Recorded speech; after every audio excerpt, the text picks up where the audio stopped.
उधर निकल जाती है कई बार पोस्ट, है ना। आपके 3-4 सब्जेक्ट तो पूरे कंट्रोल में होते ही होते हैं, मैथमेटिक्स, रीजनिंग, आपका नेशनल जीके, और आपका ये जो इंग्लिश है ये। तो राजस्थान की वैकेंसी होती है तो आपको हिंदी और राजस्थान जीके को एक्स्ट्रा पढ़ना होता है, और वो आराम से लोग 3-4 महीने में पढ़ लेते हैं अगर ये सब्जेक्ट कंट्रोल में है तो, क्योंकि मैथमेटिक्स में, इंग्लिश में, इनमें टाइम लगता है, और ये सब्जेक्ट कंट्रोल में है तो फिर राजस्थान जीके ऑनलाइन लेके भी पढ़ा जा सकता है, क्योंकि जीके है तो उसको पढ़ सकते हैं आप, या फिर हिंदी की क्लास लेनी होती है ढंग से तो एक बार, क्योंकि उधर जो तैयारी करते हैं उन एग्जाम्स की, उनकी मैथ्स का मामला साफ होता है, रीजनिंग में भी उनकी तैयारी नहीं होती है, और इंग्लिश भी उनकी अच्छी नहीं होती है। जैसे एलडीसी वगैरह के लिए कोचिंग चलाते हैं ना, तो 3-4 महीने की क्लासेज होती हैं उनकी वैकेंसी आने के बाद में, तो उनमें मैथमेटिक्स भी ढंग से नहीं हो पाता है, एक एक चैप्टर में 5-5, 7-7 दिन में निपटा देते हैं, तो वो एक दिन के 8-10 एग्जाम्पल करवाते हैं, और एक चैप्टर में 40-50 एग्जाम्पल हो जाते हैं, तो चैप्टर पूरा हो जाता है, एग्जाम हॉल में सवाल होते नहीं हैं। तो आप ये सोचेंगे हमारे तो हिंदी और राजस्थान जी की तो हमें आता ही नहीं है, तो उनको भी मैथमेटिक्स, रीजनिंग और इंग्लिश नहीं आती है जो तैयारी करते हैं उनको, तो मामला बराबर ही है। एग्जाम के 2-3 महीने में आप राजस्थान जी की और हिंदी पढ़ सकते हो, लेकिन वो लोग मैथमेटिक्स और इंग्लिश नहीं पढ़ सकते इतने टाइम में, इसलिए आपके अच्छे चांस रहते हैं। ठीक है, अब की बार जब आए तो देना आप सीटी की एग्जाम, 10+2 लेवल वाली और ग्रेजुएट लेवल वाली दोनों ही देना, है ना। आपको एसएससी में जाना है, जाना कोई दिक्कत नहीं है, तो एग्जाम देनी होती है, आप एग्जाम दो, कट ऑफ वैसे भी क्लियर हो जाएगी, 40% कट ऑफ है, माइनस मार्किंग है नहीं, तो कट ऑफ तो वैसे ही क्लियर कर लोगे आप, केवल एग्जाम ही देना होता है, तैयारी एक्स्ट्रा करने की जरूरत नहीं पड़ती है, जो तैयारी ऐसी से निकाल दोगे आप। बैठो, नंबर सिस्टम पढ़ रहे थे, संख्या पद्धति में हमें आगे पढ़ना है। नंबर सिस्टम में हमने काफी चीजें कर ली थी, डिविजिबिलिटी के बारे में पढ़ रहे थे, भाजकता के बारे में, रिमाइंडर्स के टाइप थे, कंसेक्यूटिव रिमाइंडर क्या होते हैं, सक्सेसिव रिमाइंडर क्या होते हैं, और एक एलसीएम पर रिमाइंडर के सवाल कैसे बनते हैं, ये हमने सीख लिया था ना। आज हम रिमाइंडर थ्योरम शुरू करेंगे, आज शुरू करेंगे और कल खत्म कर देंगे, अदरवाइज तो लगते हैं इसमें 4-5 दिन, लेकिन आज हमें डबल क्लास मिलेगी आपकी, और अपनी ये क्लास और रीजनिंग वाली क्लास मिलेगी, कल अपने को ट्रिपल क्लास मिलेगी, 2 घंटे की तो ये क्लास मिल जाएगी, और कल जीके वाले सर की भी छुट्टी है तो अपने को 3 घंटे की क्लास मिलेगी, तो आज में और कल में 2 दिन में अपन रिमाइंडर थ्योरम को खींच लेंगे।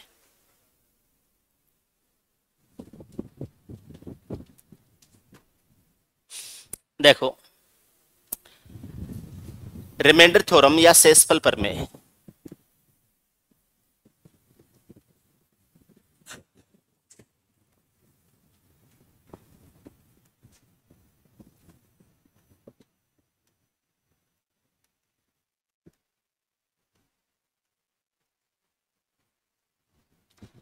रिमाइंडर थ्योरम या शेषफल प्रमेय,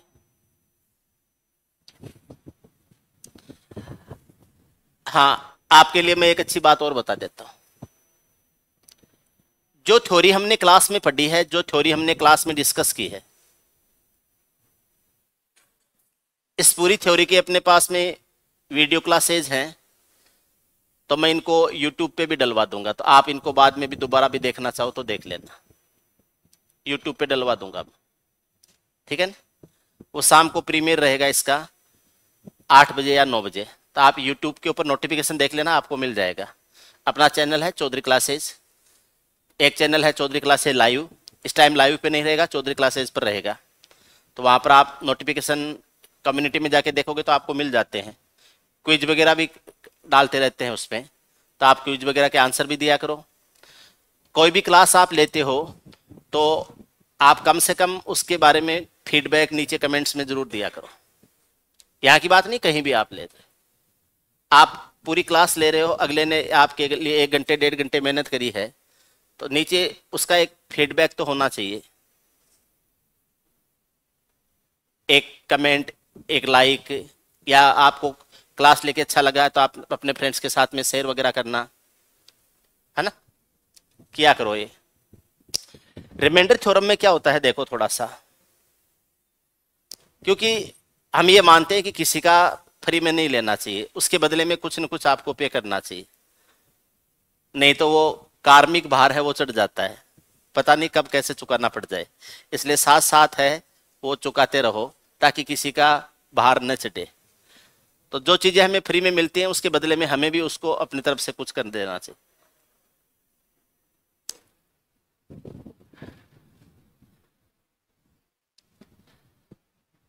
कई बार जैसे भंडारे वगैरह में जिम के आते हो ना, जिम में हो कोई दिक्कत नहीं है, लेकिन भंडारे में जिम के आते हो तो फिर किसी को आप अपनी तरफ से भी जिमा दिया करो,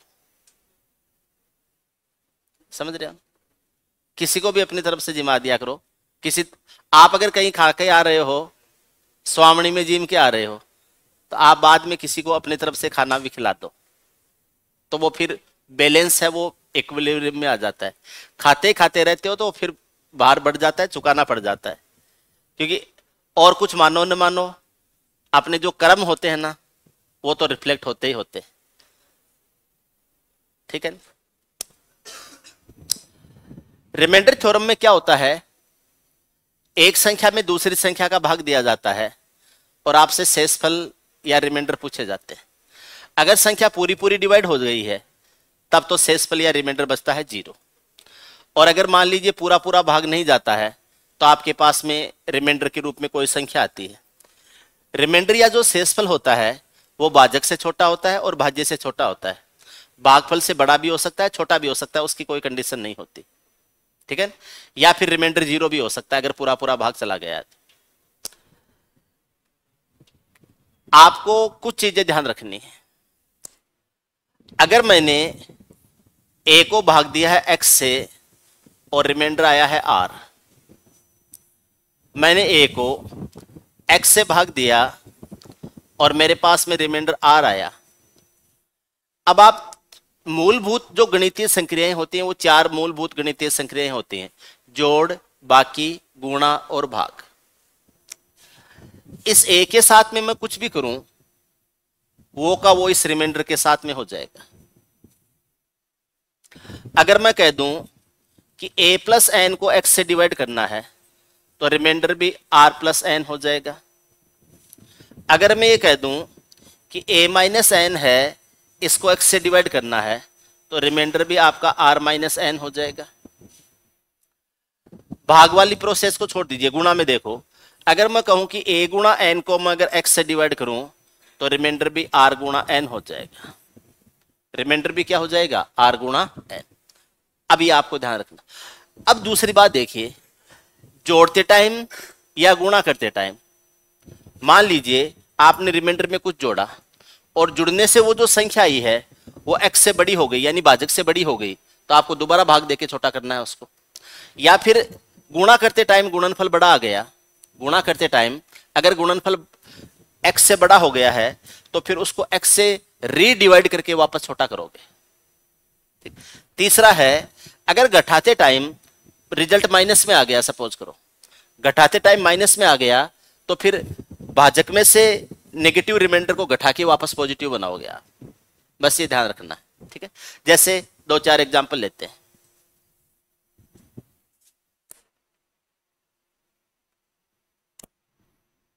सत्रह को 5 से डिवाइड करते हैं, रिमाइंडर 2 आता है। 17 को अगर 5 से डिवाइड करते हैं तो रिमाइंडर 2 आता है। 17 में 5 का भाग दिया और भाग जाएगा 2 बार, सॉरी शेषफल बच जाएगा 2। अब मैं कह रहा हूं कि 17 माइनस 3 करते हैं या 17 प्लस 2 करते हैं, इसको 5 से भाग देते हैं, या 17 माइनस 2 करते हैं, इसको 5 से भाग देते हैं, या 17 गुणा 2 करते हैं और इसको 5 से भाग देते हैं। 17 में 2 जोड़ दिया तो ये 19 हो जाएगा। 19 को 5 से भाग देंगे तो रिमाइंडर कितना आ जाएगा, 4 आ जाएगा। 5 का 3 गुणा 15 है, शेषफल क्या बच जाएगा, 4। अब मैं सीधा भी इस 2 को 2 से गुणा करके 2 में 2 जोड़ के 4 कर सकता था। ये रिमाइंडर 2 है, इसमें सीधा मैं 2 जोड़ के क्या कर सकता था, 4 कर सकता था। मुझे 17 में 2 जोड़ के 19 में 5 का भाग देने की जरूरत नहीं है, रिमाइंडर में ही सीधा जोड़ देता। पहले वाला रिमाइंडर 2 है, अगर मैंने भाजक में कोई संख्या जोड़ी है तो वो संख्या रिमाइंडर में भी जुड़ जाएगी, अपने आप जुड़ जाएगी। मैंने 17 में से 2 घटाया, 15 आया, 15 5 से पूरा डिवाइड होता है, इसलिए रिमाइंडर क्या हो जाएगा, 0। अब ये 0 ऐसे भी आ सकता था, 17 में 5 से भाग देने से रिमाइंडर 2 आया है, और अब ये 17 में से 2 घटाया है तो रिमाइंडर 2 में से 2 घटा दो तो रिमाइंडर क्या आ जाएगा, 0 आ जाएगा। ऐसे ही 17 का दुगुना 34 होता है, 34 में 5 से भाग देते हो तो रिमाइंडर 4 आता है। अब मुझे 17 का दुगुना 34 करने की जरूरत नहीं है, 17 का दुगुना 34 करने की जरूरत नहीं है। ये जो पहले वाला रिमाइंडर था 2, इसका ही दुगुना कर दूंगा और 2 का दुगुना करूंगा तो रिमाइंडर क्या आ जाएगा, 4 आ जाएगा। ये रिमाइंडर हो जाएगा 4। पहली बात तो ये देखनी है आप, अगर आपने किसी संख्या में भाग देके आपके पास में रिमाइंडर आया है, कोई भी शेषफल आया है, अब उस संख्या का आप उसके साथ में जो भी कैलकुलेशन करोगे आपकी रिमाइंडर के साथ में भी वही कैलकुलेशन हो जाएगी। अगर ये कह दिया किसी संख्या को 17 से भाग देने पर शेषफल 7 प्राप्त होता है, 17 से भाग देने पर शेषफल 7 प्राप्त होता है, उस संख्या में 3 जोड़ दें तो शेषफल क्या होगा, 3 घटा दें तो शेषफल क्या होगा, 3 से गुणा कर दें तो शेषफल क्या होगा। 17 से भाग देने पर शेषफल 7 प्राप्त हुआ है, हमें सत्ता संख्या नहीं बताई गई। कोई संख्या a है, इसको 17 से डिवाइड किया, रिमाइंडर आया 7। अब ये कह रहा है कि इस a में 3 जोड़ दें और फिर इसको 17 से डिवाइड करें तो जो नया रिमाइंडर हो जाएगा वो पहले वाला रिमाइंडर 7 है, उसमें 3 जुड़ के 10 आ जाएगा। अगर ये कह रहा है कि वो जो संख्या a है उसमें से 3 घटा के 17 का भाग दें, a में से 3 घटा के 17 का भाग दें, तो आपको a का पता नहीं होते हुए भी आप रिमाइंडर बता सकते हो। रिमाइंडर क्या हो जाएगा, पहले वाला जो रिमाइंडर है 7, उसमें से 3 घटा दो, नया रिमाइंडर क्या आ जाएगा, 4 आ जाएगा। नया रिमाइंडर हो जाएगा 4। और ऐसे ही 3 से गुणा कर दें, आपने a को 3 से गुणा कर दिया और उसको 17 से भाग दे रहे हो, a को 3 से गुणा कर दिया और उसको 17 से भाग दे रहे हो, तो 17 में a में 17 का भाग देने से क्या आया था, 7 आया था। 3 से गुणा कर दोगे तो ये जो 7 है ये 3 से गुणा हो जाएगा और बराबर क्या हो जाएगा, 21। लेकिन अब एक काम फिर दोबारा करना पड़ेगा, 17 का भाग देने से 21 शेषफल नहीं बच सकता। 17 का भाग देने से जो शेषफल आएगा वो 17 से छोटी संख्या आ सकता है, 17 या उससे बड़ी संख्या नहीं आ सकता। रिमाइंडर हमेशा भाजक और भाज्य दोनों से छोटा होता है। तो ये जो 21 बड़ा हो गया है, इसको 17 से फिर भाग दे दो और ये रिमाइंडर क्या आ जाएगा, 4 आ जाएगा। 21 को 17 से रिडिवाइड कर देंगे और रिमाइंडर क्या हो जाएगा, 4। तो पहली बात तो आप ये समझो, किसी भी संख्या, बातें मत करो यार, किसी भी संख्या को एक दूसरी संख्या से भाग देने से आपके पास में कोई रिमाइंडर आ रहा है। अब जिस संख्या में भाग दे रहे हो, यानी जो संख्या भाज्य है उसको, उसमें कुछ भी जोड़ दो, रिमाइंडर में भी उतना ही जुड़ जाता है। उसमें से कुछ भी घटा दो, रिमाइंडर में से भी उतना ही घट जाता है। उसको किसी भी संख्या से गुणा कर दो, रिमाइंडर भी उतना ही गुणा हो जाता है। पहली बात तो सीखनी है ये।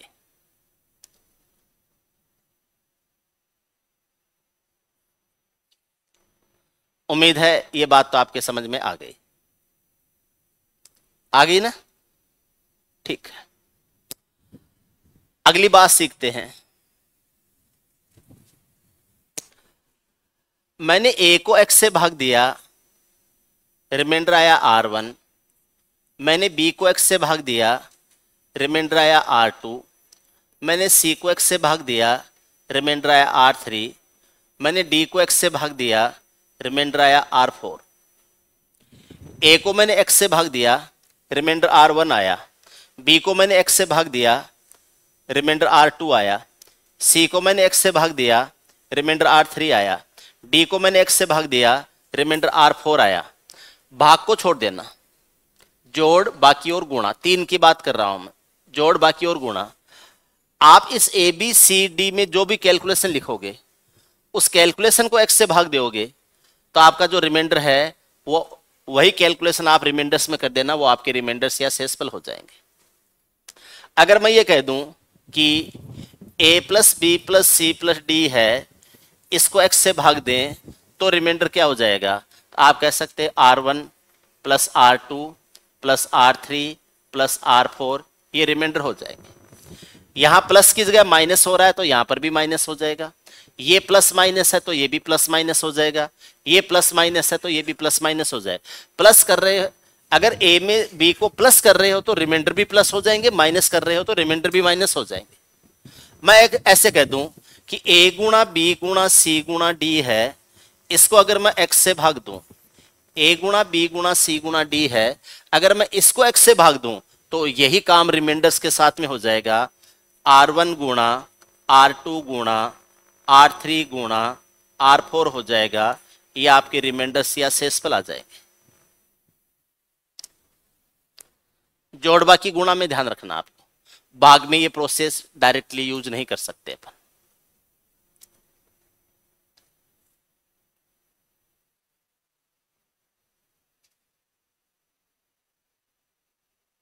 ठीक है, एक चीज और ध्यान रखनी है, अगर नेगेटिव रिमाइंडर आ रहा है तो भाजक में से घटा के उसको पॉजिटिव बना लेंगे, और अगर पॉजिटिव आ रहा है, नेगेटिव की जरूरत पड़ती है तो भी उसको भाजक में से घटाएंगे तो जो पॉजिटिव वाला है वो नेगेटिव हो जाएगा।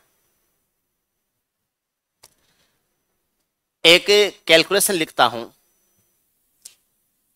247 प्लस 389 प्लस 441, इसको डिवाइड करता हूं 17 से और ये देखता हूं रिमाइंडर क्या हो जाएगा।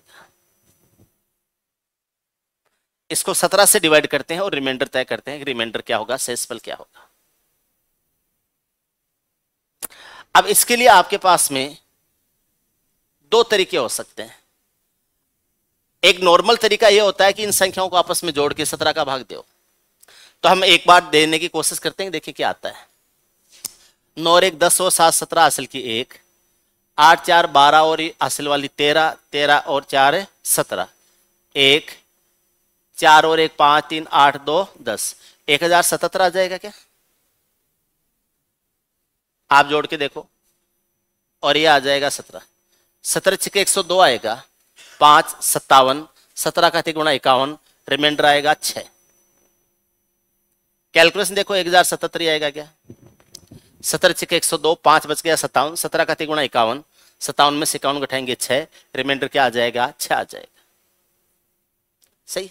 अब देखो, अब मैं ये कह रहा हूं कि ये जो रिमाइंडर 6 ज्ञात किया है आपने, इसके लिए आप इन संख्याओं को जोड़ने की बजाय एक दूसरा मेथड भी यूज कर सकते हो।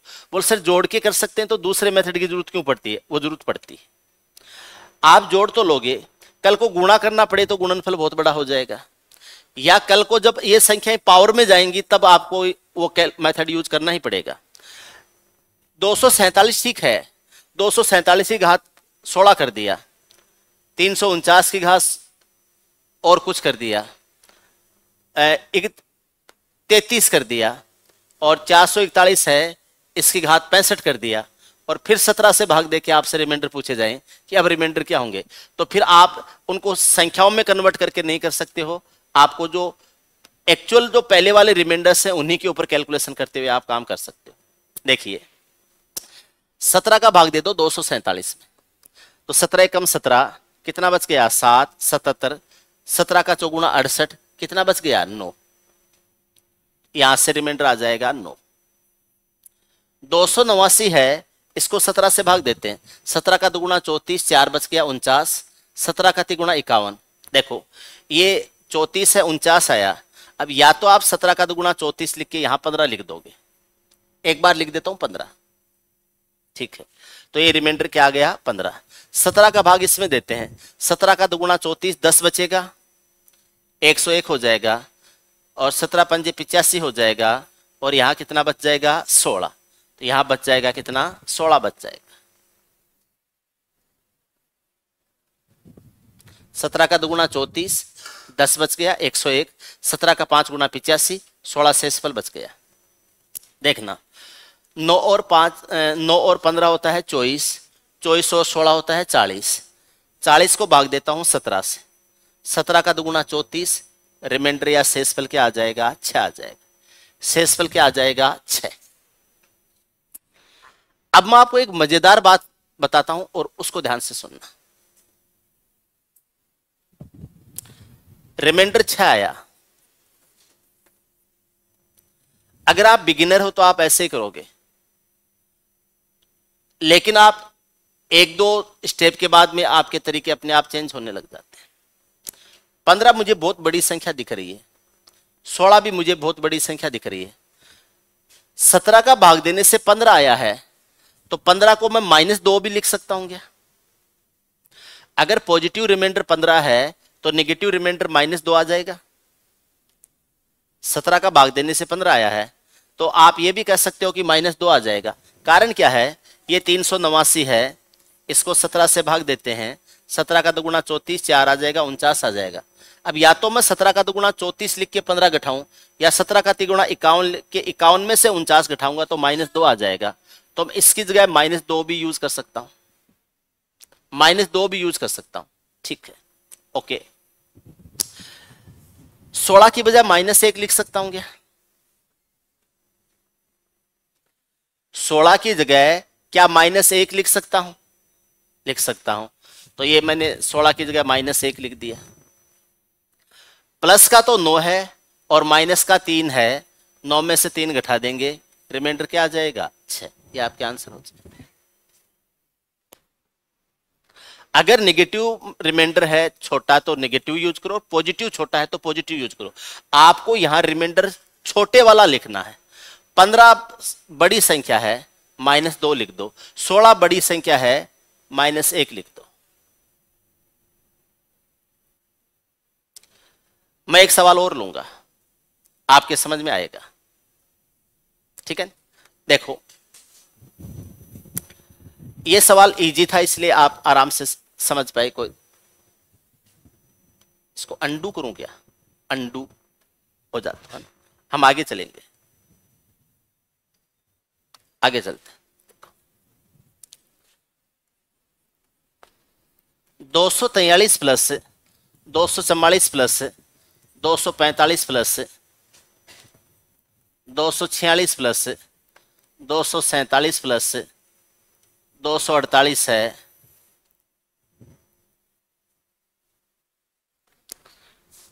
इसको डिवाइड करना है 249 से, रिमाइंडर क्या होंगे? इसको 249 से डिवाइड करना है, रिमाइंडर क्या होंगे? मुश्किल हो जाता है। अगर आप जोड़ जोड़ के करोगे तो कैलकुलेशन काफी बड़ी हो जाएगी।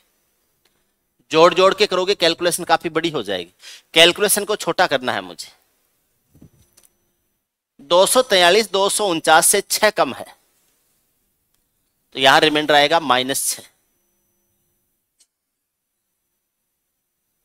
-6 आएगा। ये 5 कम है, -5। ये 4 कम है, -4। ये 3 कम है, -3।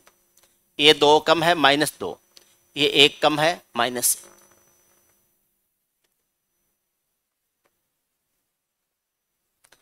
दो चार पांच एग्जाम्पल में अभी पूरा मामला एकदम क्लियर हो जाएगा। -6 और -5 -30 हो। वैसे सारे माइनस में तो जोड़ लो। 6 और 5 है 11, 11 और 4 है 15, 15 और 3 है 18, 18 और 2 20, 20 और 1 है 21। आप ये कह सकते हो रिमाइंडर आया है -21। अपनी कैलकुलेशन से तो -21 आ गया। एग्जाम में कभी भी आपको जब सवाल मिलेगा तो नेगेटिव रिमाइंडर नहीं मिलता है, तो आप इसको पॉजिटिव बनाना पड़ेगा।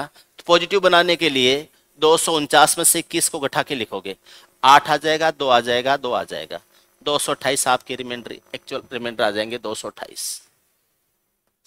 228 है वो आपके एक्चुअल रिमाइंडर हो जाएंगे, वास्तविक शेषफल हो जाएंगे।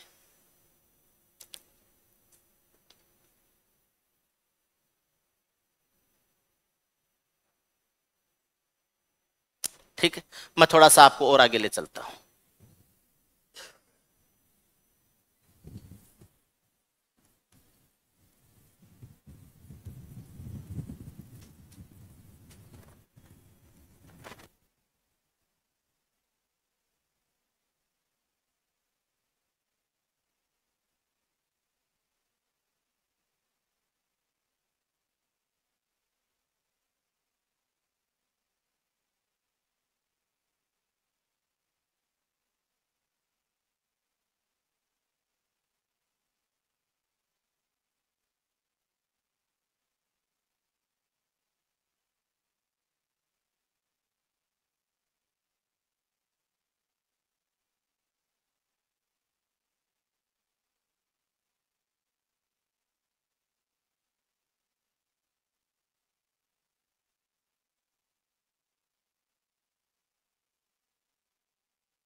हेलो। हेलो। बहुत प्यारा लड़का है, मेरे बैचेज का वन ऑफ द बेस्ट लड़का है। सिंसियर भी है, और अच्छा होने की एक ही परिभाषा होती है, पढ़ने में लगन अच्छी है, बाकी सारी बातें अलग। पढ़ने में लगन अच्छी है, बढ़िया मेहनत करता है, और लगातार लगा हुआ है। साल भर हो गया क्या, लगातार लगा हुआ है। अब ये बताने लग गया कि सर ऐसे कर लो ऐसे हो जाता है, ऐसे कर लो ऐसे हो जाता है। एक लेवल पर जाके आप बताने लगते हो ना सर इसको ऐसे कर लो ऐसे हो जाएगा, ऐसे करने से इजी हो जाता है, इसका एक तरीका और भी तो होता है। इसका मान लो अब दिल्ली दूर नहीं है ज्यादा। लर्निंग फेज में आप कोई उम्मीद मत रखो खुद से, बस अपने लेवल को इंप्रूव करते रहो, सीखते रहो, सीखते रहो, प्रैक्टिस करते रहो। जब आपकी तरफ से वापस बताने लग जाओ, जब आप मेरे तरीकों में अपने तरीके ऐड करने लग जाओ कि सर इसको ऐसे भी कर सकते हैं, ऐसे इजी हो जाएगा, वहीं समझ लेना अब काम जल्दी होने वाला है ना। आप कंटिन्यू रहना, आप भी करोगे। बाकी ऐसा नहीं बाकी नहीं करेंगे, बाकी का मुझे पता नहीं है, जिनका पता है उनका बता रहा हूं। आप लगे रहना, आपका हो जाएगा। इंग्लिश का मुझे पता नहीं है, बाकी गणित वगैरह ठीक है आपकी, आपको कह रहा हूं मैं।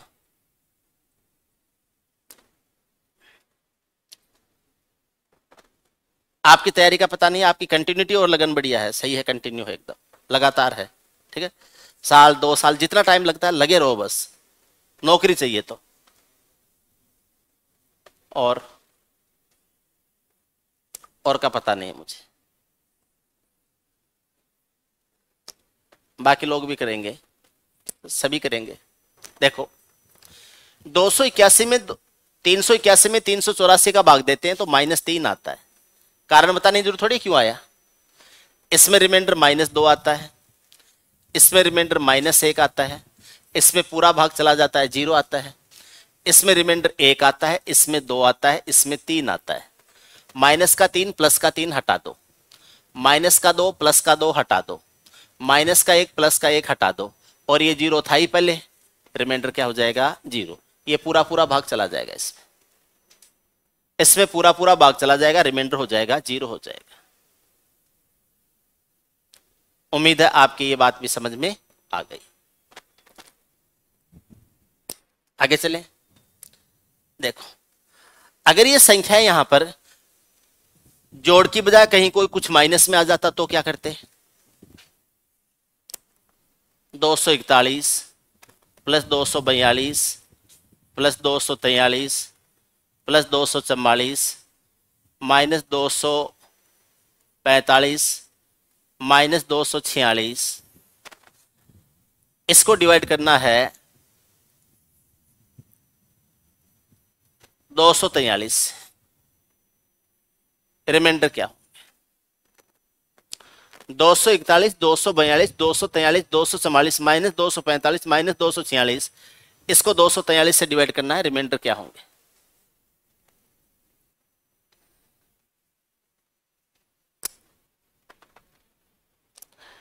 आपको मैं एक चीज और बता देता हूं, साथ एक चीज और बता दे, इस सवाल की बजाय एक सवाल और ये लिख लो आप, एक सवाल और लेते हैं ताकि और बढ़िया समझ में आ जाए चीजें,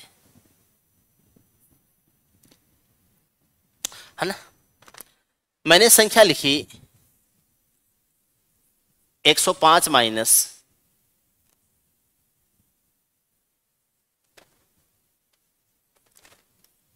71, 105 माइनस 71 है और इसको 17 से डिवाइड कर रहे हैं, हमसे पूछ लिया रिमाइंडर क्या हो जाएगा। 105 माइनस 71 है, इसको 17 से डिवाइड कर रहे हैं और हमसे पूछ लिया कि रिमाइंडर क्या हो जाएगा, 0 हो जाएगा क्या? ठीक, देखते हैं कैसे होता है। 105 में 17 का भाग दिया, 17 छिके 102, रिमाइंडर कितना आएगा? 3। 17 का चौगुना 68, यहां पर भी कितना आएगा? 3। 3 माइनस 3 करेंगे तो बराबर क्या हो जाएगा? 0। वैसे 105 में से 71 घटा के देखो, 34 आता है, 34 है वो 17 से पूरा पूरा डिवाइड हो जाता है। कई बार ऐसा हो जाए कि घटाने वाली संख्या का रिमाइंडर माइनस में हो जाए तो उसको प्लस बनाते हुए यूज करो। देखो कैसे, 105 है, इसमें से 63 घटा के इसको 17 से भाग देते हैं। 105 में से 63 घटा के 17 से भाग देना है, सिंपल सी कहानी है। 17 छिके 102, शेष पल आ जाएगा कितना? 3। 17 का चौगुना 68, शेष फल आएगा -5। 17 का चौगुना 68 है तो शेष फल -5 आएगा। अब ये -5 आया है, इन दोनों के बीच में भी माइनस है, तो माइनस का माइनस प्लस कर देना आप इसको, तो ये हो जाएगा 3 + 5 है और ये कितना आ जाएगा? 8 आ जाएगा। 3 + 5 क्या हो जाएगा? 8। वैसे 105 में से 63 अगर आप घटाओगे तो ये आ जाएगा 42 आ जाएगा, और 42 को 17 से भाग दोगे, 17 का 2 गुणा 34 होता है, तो भी रिमाइंडर क्या आ जाएगा? 8 आ जाएगा। तो कई बार ऐसा हो सकता है कि जब कोई संख्या माइनस में हो तो उसका रिमाइंडर माइनस में हो जाए, तो माइनस लगा हुआ है संख्या से पहले और रिमाइंडर भी माइनस में आ रहा है, तो उस रिमाइंडर को प्लस बना देना। आप समझ रहे हो मेरी बात? अब आ जाओ इसके ऊपर, अब इसके ऊपर आते हैं। 241 को 243 से भाग देंगे तो रिमाइंडर -2 आएगा, ये -1 आएगा, ये 0 आएगा, ये 1 आएगा, ये वैसे तो 2 आता है, तो यहां 2 आएगा और यहां 3 आएगा, लेकिन ये माइनस यहां संख्या पे लगा हुआ है तो वो इसके ऊपर भी काम करेगा। तो माइनस लगा हुआ है तो ये दोनों माइनस के रूप में यूज होंगे, ये +1 और -1 तो कट जाएंगे, माइनस का 2 है, माइनस का 2 है, माइनस का 7 है, -2 और -2 कितना हो गया? -4, -4 और 3 कितना हो गया? -7। 243 का भाग देने से -7 आया है, अब इसको प्लस में बनाना है तो 243 है, इसमें से 7 को माइनस कर दो तो ये आ जाएगा 236 आ जाए, एक्चुअल रिमाइंडर हो जाएगा 236 हो जाएगा। कई बार कैलकुलेशन से रिजल्ट माइनस में आ जाता है, लेकिन उस संख्या से पहले माइनस लगा हुआ है तो वो माइनस का माइनस प्लस हो जाएगा।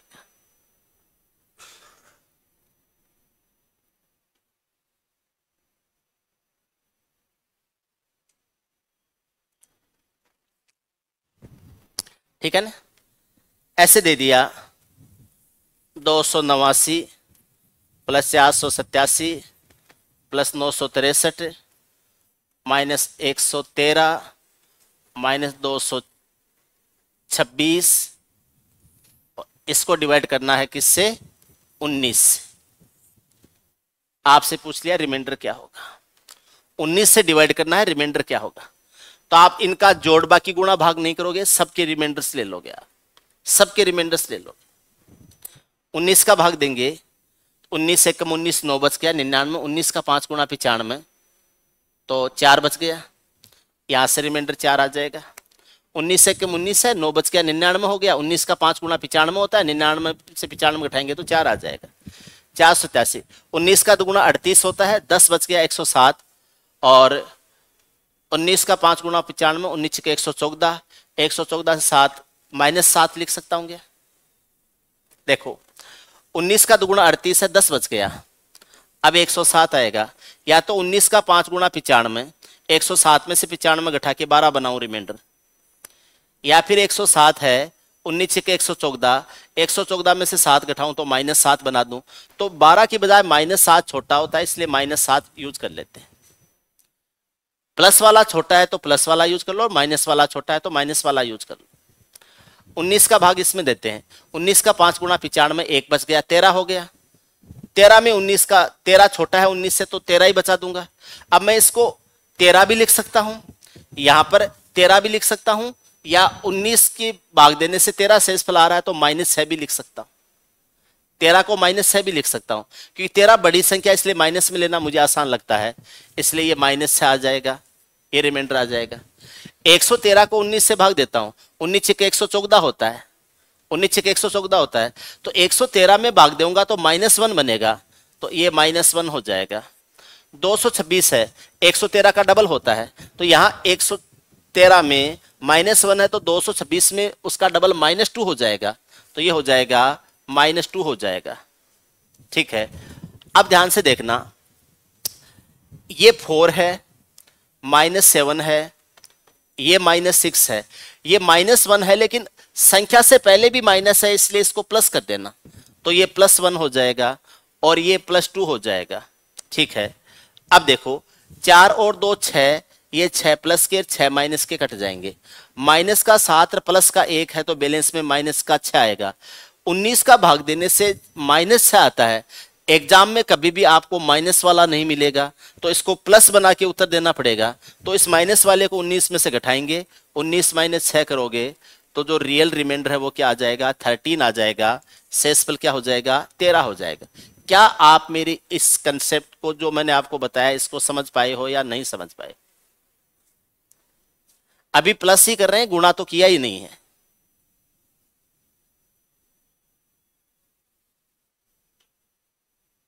समझ पा रहे हो ना? सारी बातें सीखेंगे भी और जेन्यून तरीके से सीखेंगे, एकदम प्रैक्टिकल तरीके से सीखेंगे, प्रैक्टिकल तरीके से सीखेंगे।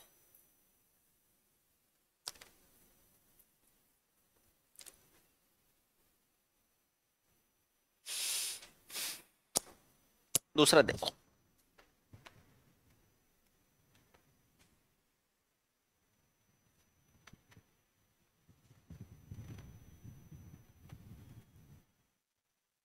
देखो 387 गुणा 388 गुणा 389 है, इसको डिवाइड करना है 19 से, रिमाइंडर क्या होगा?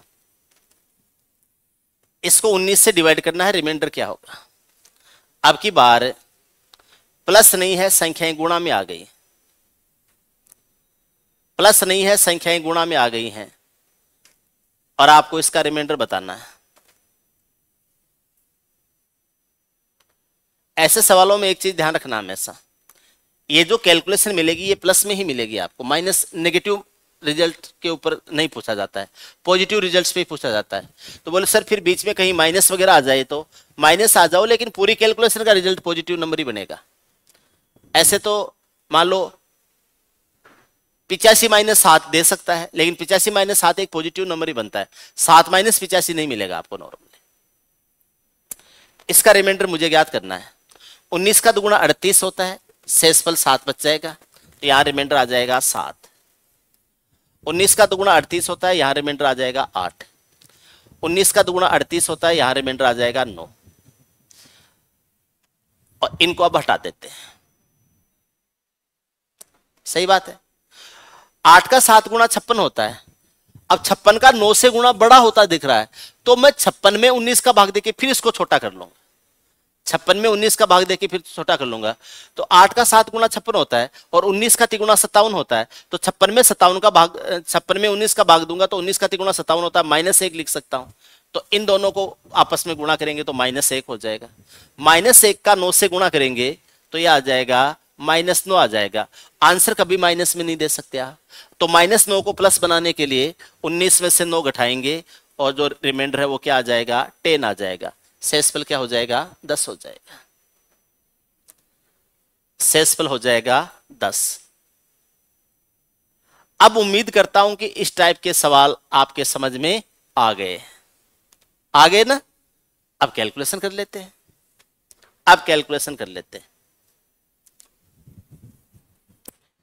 343 गुणा 489 प्लस 281 गुणा 537 माइनस 213 गुणा 186, इसको डिवाइड करना है 13 से और आपको रिमाइंडर बताना है। फटाफट एक सवाल तो ये लिख लो। मैं आपसे एक दो सवाल ऐसे और करवाता हूं, उसके बाद में आगे की कंसेप्ट बताऊंगा आपको। फटाफट लिख लो, फोटो खींच लो, लिख लो, फोटो खींच लो, कुछ भी ये करना है अपने को।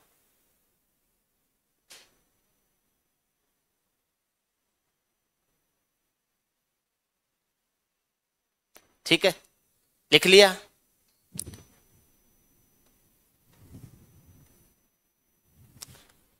एक 119 प्लस 387 माइनस 412 गुणा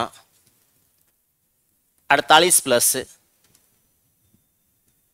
119 गुणा 27 माइनस 43 गुणा 41 प्लस 219,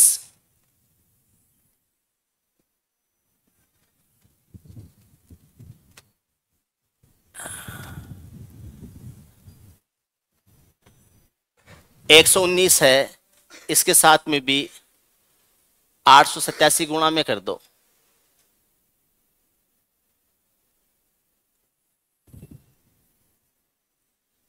इसको डिवाइड करना है 41 से डिवाइड करना है, रिमाइंडर क्या हो जाएगा, 41 बड़ा हो जाएगा। 21 से डिवाइड कर दो, इसके रिमाइंडर क्या होंगे। ये दूसरा सवाल है।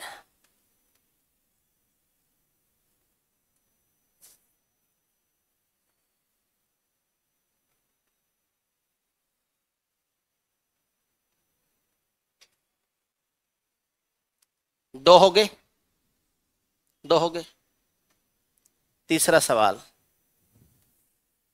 784 प्लस 389 माइनस 848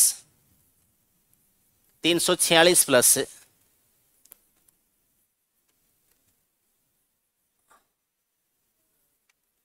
884 माइनस 119, ये ब्रैकेट बंद,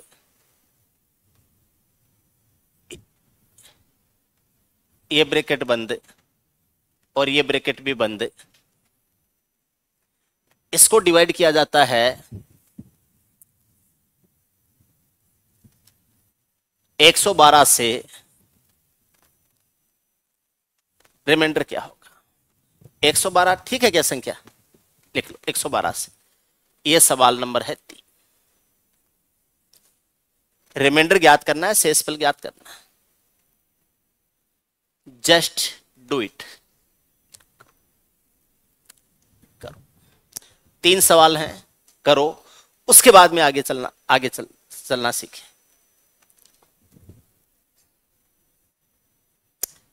ये लिख लिया क्या सबने? फटाफट कॉपी मारो, फोटो खींच लिया करो ना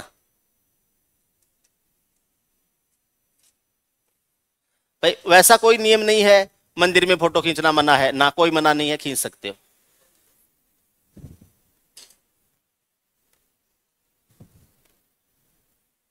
इसका रिमाइंडर बताना है, लिख लिया होगा सबने। देख लो दोबारा, और आपको इसका रिमाइंडर बताना है। फटाफट करो। अपने राजस्थानी में एक कहावत चलती है, कर ले सो काम और बजले सो राम। जितना काम कर लिया उतना अच्छा है, जितना ज्यादा करोगे उतना अच्छा है, और ऐसे राम का नाम जितना ज्यादा लोगे उतना अच्छा है। कर ले सो काम और बजले सो राम। काम करते रहो, राम को बजते रहो।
हेलो, चलो देखते हैं क्या होता है।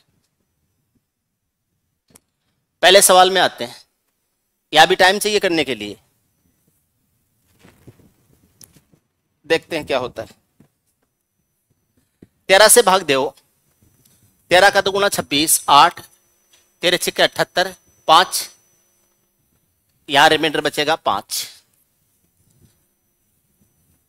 13 का तिगुना 39, 9, 99, 13 7 91, 7, 99, 7, 91, 8, 8, 8 का 5 गुना 40 होता है। और छोटा कर दो अगर होता है तो। 8 का 5 गुना 40, 40 में 13 का भाग देंगे, 13 का तिगुना 39, 1 आ जाएगा। गुणनफल बड़ा होता जाए, छोटा करते जाओ भाग दे देके। 281, 13 का दुगुना 26, 2 बच गया 21, 13 कम 13, 8 बच गया। 13 का दुगुना 26, 2 बच गया 21 हो गया। ठीक है, 21 हो गया। अब या तो 8 बचा दो या 13 का दुगुना 26 करके -5 बचा दो। ठीक है, तो -5 भी कह सकते हैं और 8 भी कह सकते हैं। तो मैं एक बार 8 ले लेता हूं। 8 कोई बड़ी संख्या नहीं है, 5 को गुणा करेंगे तो 8 को भी कर लेंगे। 13 का चौगुना 52, 1 बच गया, 17 हो गया। 13 कम 13, 4 बच गया। 8 का चौगुना 32, 13 का दुगुना 26, 32 में से 26 घटाएंगे तो कितना आएगा? 6। 8 का चौगुना 32 होता है, 13 का दुगुना 26 होता है। 32 में भाग देंगे 13 का, तो 13 का दुगुना 26 और 32 में 26 घटाएंगे कितना आ जाएगा? 6 आता है। इससे आ जाएगा 6। इसमें भाग देते हैं 13 का। 13 कम 13, 8 बच गया 83, 13 छिके 78, कितना आ जाएगा? 5। 13 छिके 78, 5 आ जाएगा, है ना? 5 आ जाएगा, तो ये 5 आ जाएगा। इसमें 13 का भाग देते हैं। 13 कम 13, 5 बचेगा 56, और 13 का चौगुना 52 कितना आ जाएगा? 4, तो ये 4 आ जाएगा। 5 का चौगुना 20 होता है, 20 में 13 का भाग देते हैं तो 7 आ जाएगा। 20 में भाग देते हैं तो क्या आता है? 7 आ जाता है। तो इस 20 का हम कर देंगे क्या? 7। ये बीच में प्लस है, 6 और 1 7, और ये बीच में माइनस है, प्लस का 7 माइनस का 7, रिमाइंडर बराबर 0। रिमाइंडर 0, पहले का आंसर 0। अगर आप इनको आपस में गुणा करने लग गए, जोड़ने लग गए, फिर घटाने लग गए, तब तो गए, तब तो गए काम से। आपको इनके रिमाइंडर्स के ऊपर कैलकुलेशन को लेके जाना है, और फिर जो संख्याएं कैलकुलेट हो रही हैं वही कैलकुलेशन रिमाइंडर्स को में करनी। भाग वाला काम नहीं होगा, भाग में नहीं लगेगा डायरेक्ट, जोड़ बाकी गुणा में 3 में लग जाएगा। इस सवाल को देखते हैं क्या आता है। 21 का भाग देते हैं, तो 21 का चौगुना 84, 4 बच गया 47 हो गया। 21 का दुगुना 42, 5 आ जाएगा। भाई देखो, मेरे साथ साथ कैलकुलेशन तो कर लो, और कुछ तो नहीं, तो कैलकुलेशन तो सीख लेते हैं। 21 का चौगुना 84, 4 बच गया 47। 21 का दुगुना 42, 47 में से 42 घटेंगे 5, यहां आ जाएगा 5। ठीक है, 21 पंजे 105 और 21 का 6 गुणा 126। 105 घटाते हैं तो 14 आता है, ठीक है ना? तो 14 लिख भी सकते हैं, 14 पंजे 70 होता है, लिख भी सकते हैं। 14 लिख देते हैं, फालतू में माइनस में नहीं रहेगा, लिख देते हैं। अदरवाइज 14 का 9 गुणा 126 होता है, तो -7 भी आ सकता है, -7 भी आ सकता है, लेकिन मैंने प्लस वाला 14 लिख दिया। ये 387 है। 21 से कम 21 कितना बच जाएगा? 17। 17 बचेगा ना? ठीक है, 21 का 7 गुणा 147, 21 168, 21 168 होता है, कितना आ जाएगा? 9। यहां आ जाएगा 9, यहां आ जाएगा 9। 412 में 21 का भाग देते हैं, 21 से कम 21, 20 बच गया, 2 आ गया। 21 का 9 गुणा 189 होता है, और 21 का 10 गुणा 210 होता है, तो -8 लिख सकता हूं मैं यहां पर। या फिर 21 का 9 गुणा 189 होता है, तो 13 भी लिख सकता हूं, 13 लिख सकता हूं। 189 होता है, 189 इसमें से घटाएंगे तो 13 आ जाएगा, तो ये आ जाएगा 13 गुणा। 21 का दुगुना 42 होता है 6, ये 6 आ जाएगा। 21 का 21 के 126, 21 पंजे 105, 105 तो 15 लिख सकता हूं मैं, 15 लिख सकता हूं ना। 21 पंजे 105 है, 14, 14 ये आ जाएगा 14 गुणा 21 से कम 21 कितना आ जाएगा 6, 14 गुणा 6 तो 21 से पूरा पूरा कट जाएगा। 14 गुणा 6 करेंगे ना, ये तो 21 से पूरा पूरा कट जाएगा। और वैसे भी देखो यह संख्या 7 से डिवाइड हो जाएगी क्या, 17 7 119 होता है, तो 7 का मल्टीपल इसमें पड़ा है, 3 इसमें पड़ा है, तो ये तो 21 से पूरा कट जाएगा, आगे काट लेंगे।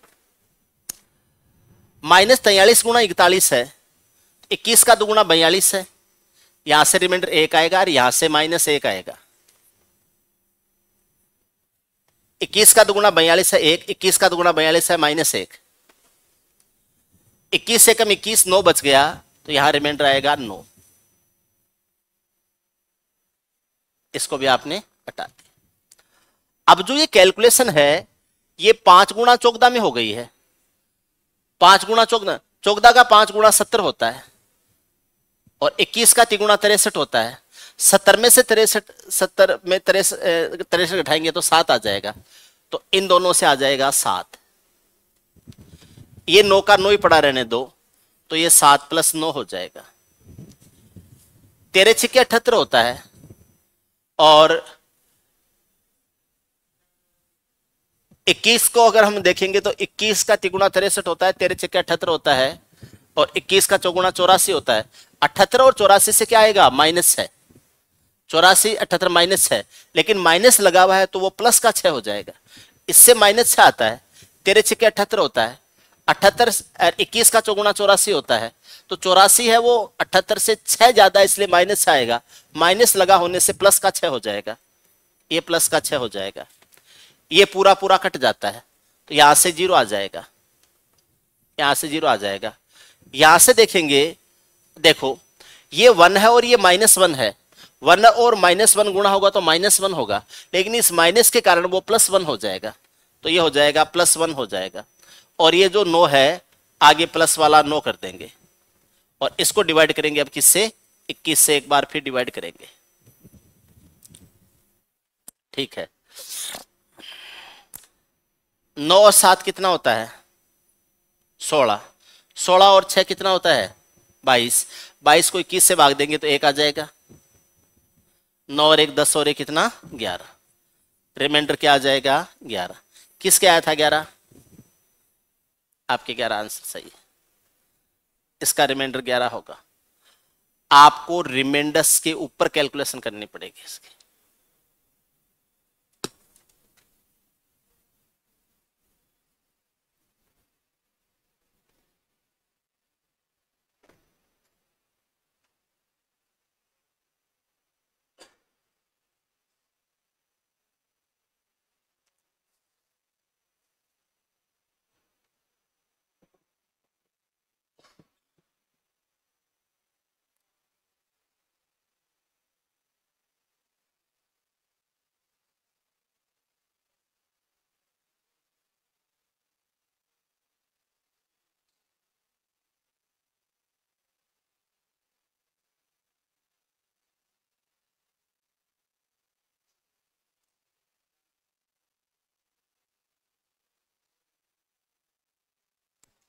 आगे चलते हैं।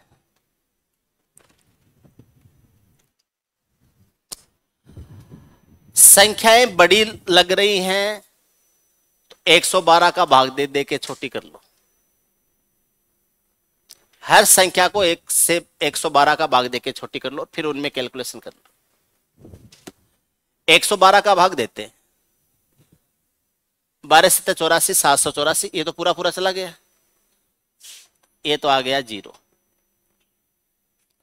112 का भाग देते हैं तो 336 आता है और 336 इसमें से घटाते हैं 53 आता है, इसकी जगह लिख दो 53 माइनस 848।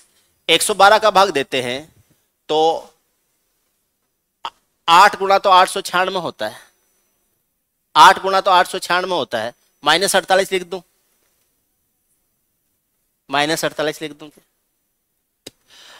896 होता है 8 गुना, तो 896 है वो 48 से 48 ज्यादा हो जाएगा, तो -48 लिख सकता हूं। या 12×7=84, 784 होता है, 784 इसमें से घटा देंगे, कितना आ जाएगा? 64, या यहां आ जाएगा 64।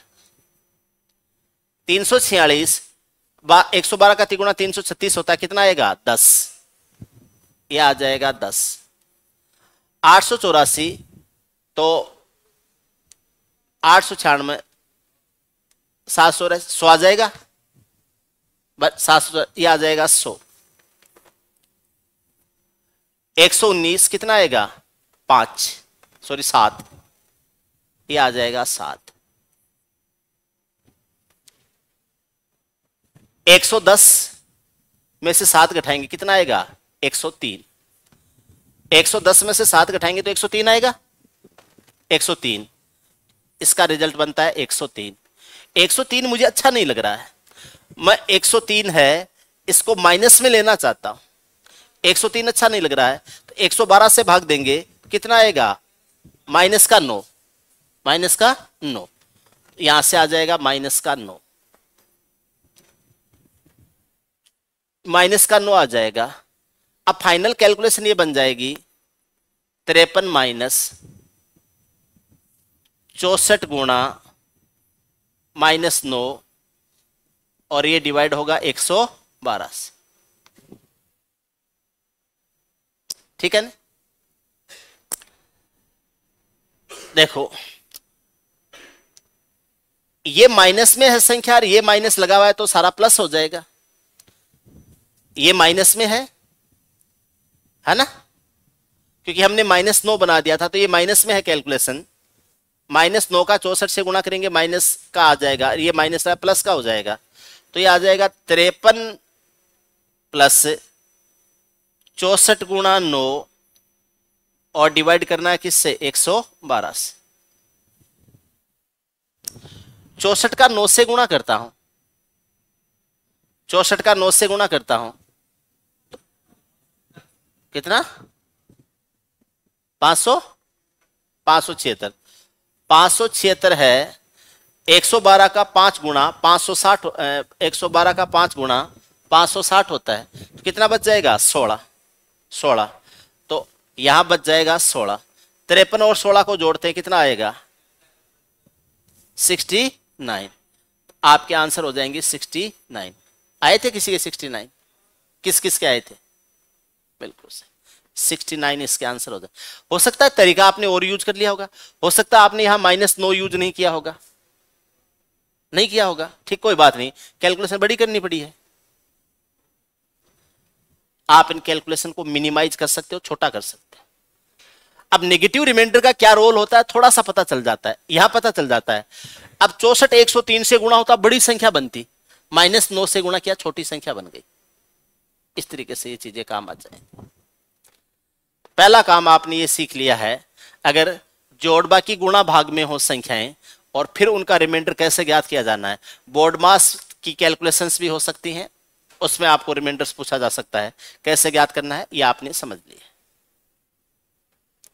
क्लियर है ना एकदम?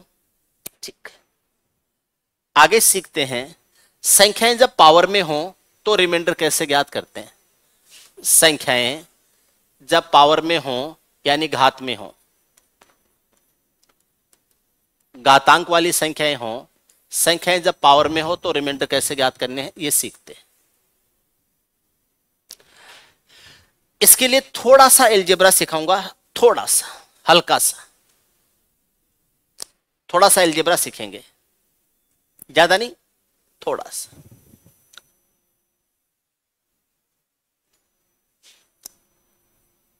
a की पावर 2n माइनस b की पावर 2n, इसके दो फैक्टर होते हैं a plus B into a minus B.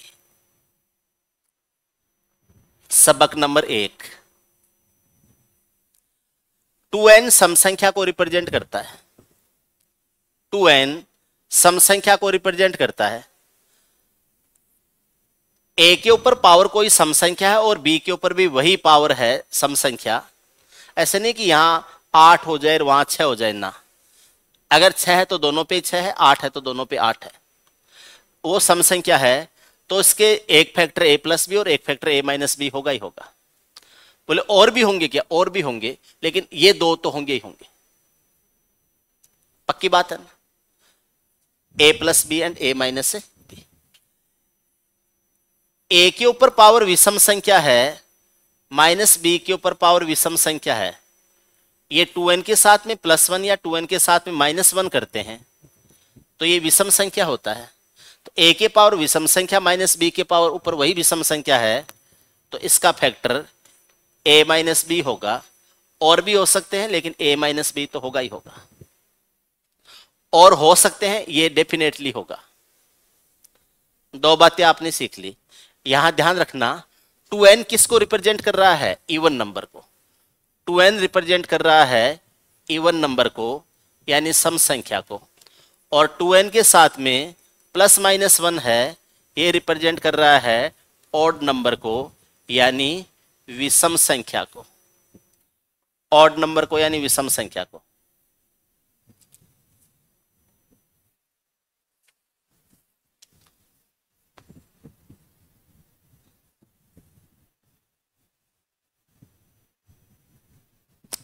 एक चीज मेरे दिमाग में आ रही है, आप में से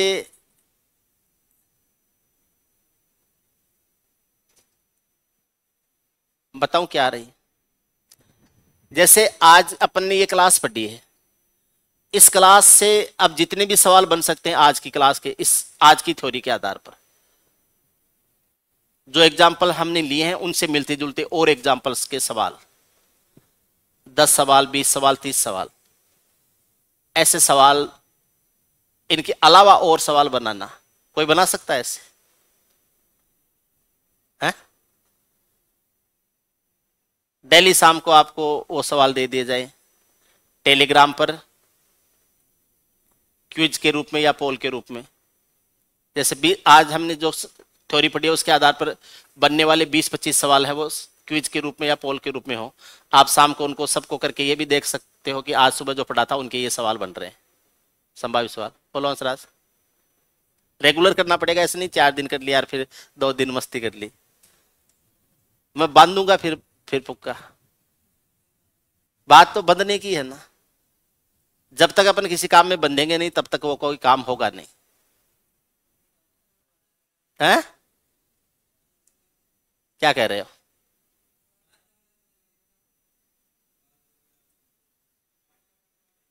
हैं? बाजरा काटा के? ऐसे नहीं होता।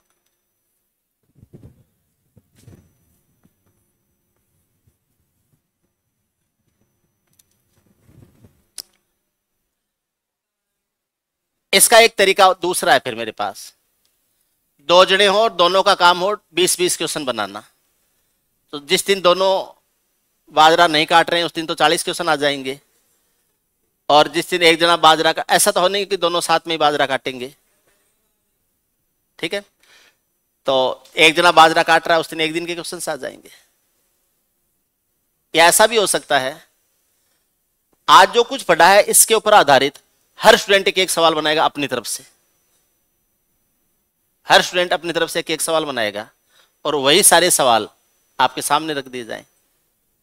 तो आपने तो एक ही बनाया है, लेकिन इस क्लास में जितने सवाल बने वो सारे के सारे आपके सामने आ सकते हैं। लेकिन फिर बोलो समझ में नहीं आया सवाल क्या बनाएंगे, वो सबके बस की बात नहीं होती है। चलो मैं करता हूं आपके लिए व्यवस्था, कर लूंगा मैं 2-4-5 दिन में। मैं बैठ के बना दूं, लेकिन मेरा यहां से नीचे उतरने के बाद में कुछ करने का मन ही नहीं करता। यहां खड़ा हूं तब तक तो ठीक है, नीचे उतरने के बाद में कोई काम का नहीं हो। यहां से नीचे उतरा उसके बाद में आप कुछ पूछोगे तो भी नहीं बताया जाता, कोई सवाल पूछोगे तो कैलकुलेशन नहीं होती। यहां खड़ा हूं तो बता दूंगा। तीसरा बात है, ए की पावर विषम संख्या प्लस बी की पावर विषम संख्या, बीच में प्लस लगा हुआ है, इसका फैक्टर ए प्लस बी होता है। ये बात नंबर 3 है, याद रखना है। पावर इवन है, ए प्लस बी और ए माइनस बी दोनों इसके फैक्टर होंगे। पावर ओड है, बीच में माइनस है, तो ए माइनस बी एक ही फैक्टर होगा। पावर ओड है लेकिन बीच में प्लस है, तो फैक्टर ए प्लस बी होगा। एग्जाम में सवाल आ चुका है इसके ऊपर, आपने तो देखा भी होगा, पुरानी बुकलेट में है। 13 की घात 7 प्लस 11 की घात 7 तथा 13 की घात 5 प्लस 11 की घात 5, इनका कॉमन फैक्टर क्या हो जाएगा? 13 की घात 7 प्लस 11 की घात 7 और 13 की घात 5 प्लस 11 की घात 5, इनका कॉमन फैक्टर क्या हो जाएगा? ऑप्शन में दे रखा था 13 गुणा 11, बी में दे रखा था 13 का स्क्वायर माइनस 11 का स्क्वायर, या 13 का स्क्वायर प्लस 11 का स्क्वायर। ऑप्शन सी में दे रखा था 24, ऑप्शन डी में दे रखा था 13। ये दे रखा था, इसकी जगह 11 कर दो। ये ऑप्शन दे रखे थे। इन दोनों का कॉमन फैक्टर देखना है। 13 की घात 7 प्लस 11 की घात 7 और 13 की घात 5 प्लस 11 की घात 5, इनका कॉमन फैक्टर क्या होगा? याद रखना, ए की पावर विषम प्लस बी की पावर विषम और ए की पावर विषम प्लस, तो इसका कॉमन फैक्टर होता है ए की पावर विषम प्लस बी की पावर विषम, ए प्लस बी से डिवाइड होती है, तो ये 13 प्लस 11 से डिवाइड हो जाएगी। इसका भी फैक्टर ए प्लस बी होगा, तो ये 13 प्लस 11 हो जाएगा। 13 प्लस 11 क्या होता है? 24। ये 13 प्लस 11 भी क्या होता है? 24। 24 इसका भी फैक्टर है, 24 इसका भी फैक्टर है, आंसर सी हो जाएगा। याद रखना में से ए की पावर विषम संख्या प्लस बी की पावर विषम संख्या हो, उसका फैक्टर ए प्लस बी होता है। ए की पावर विषम संख्या माइनस बी की पावर विषम संख्या हो, तो उसका फैक्टर ए माइनस बी होता है। और ए की पावर सम संख्या माइनस बी की पावर सम संख्या हो, तो उसका फैक्टर ए प्लस बी भी होता है और ए माइनस बी भी होता है। एक बार दोबारा देख लीजिए इसको, ये इसके फैक्टर्स हैं। मैं ये नहीं कह रहा कि इसका मान यही होता है, और भी फैक्टर्स होते होंगे, लेकिन ये तो होते ही होते हैं। एक फैक्टर ए प्लस बी, एक ए माइनस बी, ये फैक्टर ए माइनस बी है, ये फैक्टर ए प्लस बी। इतना आपने समझ लिया, अब आगे चलते चले। अगर फैक्टर आपके पास में है, कोई भी संख्या अपने फैक्टर से पूरी पूरी डिवाइड होती है, कोई भी संख्या अपने फैक्टर से पूरी पूरी डिवाइड होती है। अगर मैं ये कहूं कि a की पावर 2n माइनस बी की पावर 2n, इसको a प्लस बी से भाग दूं, इसको a प्लस बी से भाग दूं, तो रिमाइंडर 0 आएगा। ऐसे ही a की पावर 2n माइनस बी की पावर 2n, इसको a माइनस बी से भाग दूं, तो रिमाइंडर 0 आएगा। दो बातें हो गई। तीसरी बात है a की power 2n plus minus 1 minus B की पावर 2n प्लस माइनस 1, इसको a माइनस बी से भाग दूं, तो रिमाइंडर 0 आएगा। और a की power 2n plus minus 1 plus B की पावर 2n प्लस माइनस 1, इसको a प्लस बी से भाग दूं, तो रिमाइंडर 0 आएगा। अगर ये इसके फैक्टर हैं, तो फैक्टर से तो संख्या पूरी पूरी डिवाइड होती है, और पूरी पूरी डिवाइड होती है तो रिमाइंडर 0 आते हैं।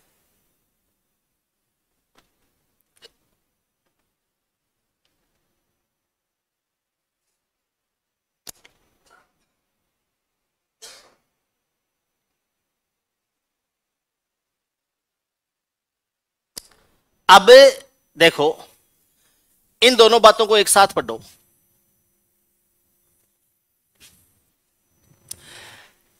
ए के ऊपर पावर है, वही बी के ऊपर पावर हो, चाहे पावर सम संख्या हो चाहे पावर विषम संख्या हो और बीच में माइनस लगा हुआ हो, a माइनस बी से तो भाग जाएगा ही जाएगा।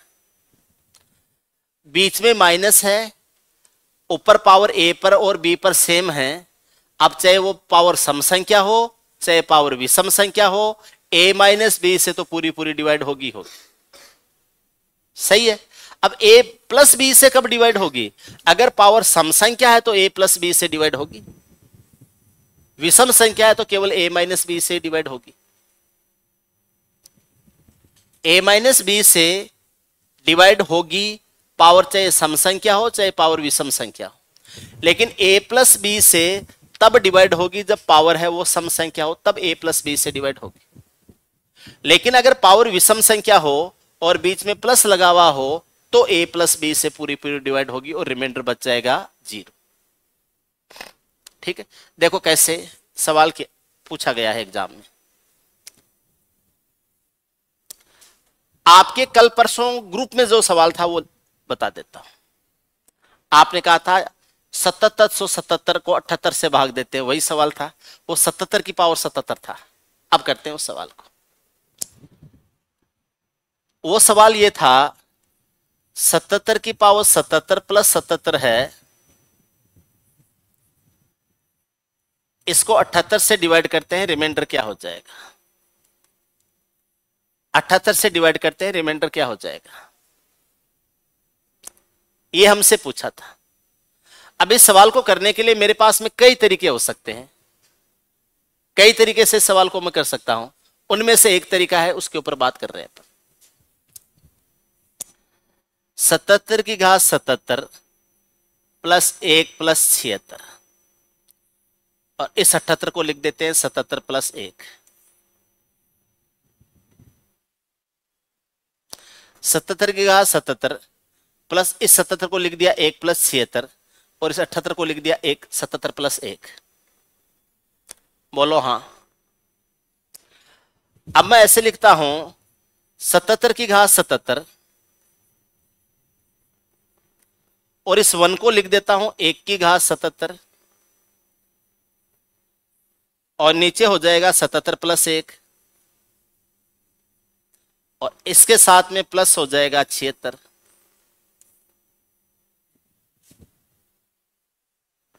बोलो हाँ। अब ध्यान से सुनना, क्या ये इतना पूरा पूरा डिवाइड हो जाता है 77 प्लस 1 से? a की पावर विषम संख्या प्लस b की पावर विषम संख्या a प्लस b से डिवाइड होता है क्या? नहीं होता? होता है ना। तो इसका रिमाइंडर तो 0 आ जाएगा। पूरा पूरा डिवाइड होता है तो इसका रिमाइंडर तो 0 आ जाएगा। अब 0 प्लस 76 है, 0 प्लस 76 76 ही होता है और 76 में इस 78 का भाग देते हो तो 76 है वो 78 से छोटा है, तो ये 76 ही रिमाइंडर का काम करेगा और रिमाइंडर हो जाएगा 76। Remainder will be 76। इस सवाल का आंसर है 76।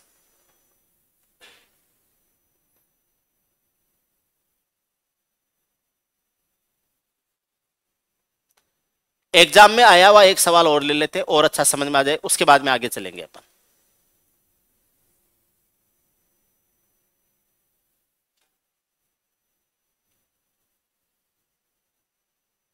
बोले सर इसको, अब देखो यहां अगर कोई, अभी कुछ नहीं ऐसे मजाक कर रहा था, चलो बात कर ही लेते हैं। बोले सर यहां -1 आएगा, -1 की घात 77 -1 होता है, यहां -1 आएगा, -1 -1 -2 होता है, 78 से भाग देने से -2 आता है, 76 कर दो। क्यों पापड़ बेल रहे हो? ऐसे ही बेल रहे, मजा आ रहा है। वो बाद में करेंगे, पहले एक बार समझ लो। बोले सर क्या बोला आपने, समझ में नहीं आया? ऐसे कोई बात नहीं, पहले मेरे भी समझ में नहीं आता था, अब आने लग गया। 67 की घात 67 प्लस 67 है, इसको 68 से भाग दिया जाता है, रिमाइंडर क्या हो जाएगा? रिमाइंडर क्या होगा? शेषफल क्या होगा? मैं आपको अभी 5 मिनट बाद में प्यारे प्यारे 2-3 ट्रिक बना के दूंगा। दो तीन प्यारे प्यारे ट्रिक बना के दूंगा।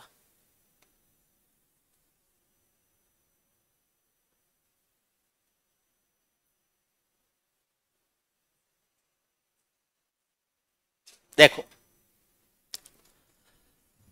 करें, 67 की घात 67 प्लस 66 प्लस 1 प्लस 67 कर देते हैं। 67 की घात 67 प्लस 67, इसको डिवाइड करते हैं किससे? 68।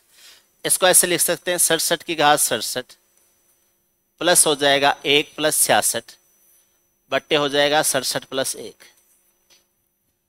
68 को लिख सकते हैं 67 प्लस 1, लिख सकते हैं क्या? बोलो। और लिखते हैं, और लिखते हैं 67 की घात 67 है प्लस 1 की घात 67 हो जाएगा, नीचे 67 प्लस 1 हो जाएगा और इसके साथ में 66 है। कैसे लिख सकते हैं? ए की पावर विषम प्लस बी की पावर विषम ए प्लस बी से डिवाइड हो जाएगा।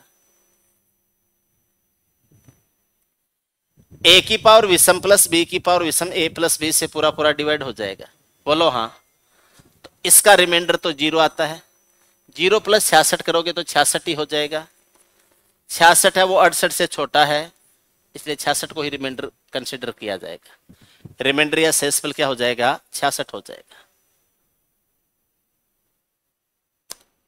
आप ये जो क्लास मिस करते हो ना, लेट आते हो ना, गणित की क्लास छोड़ते हो, रीजनिंग की क्लास लेते हो, जीके क्लास लेते हो, जीके रीजनिंग कुछ नहीं बटेगा इनका जब तक गणित नहीं आएगी।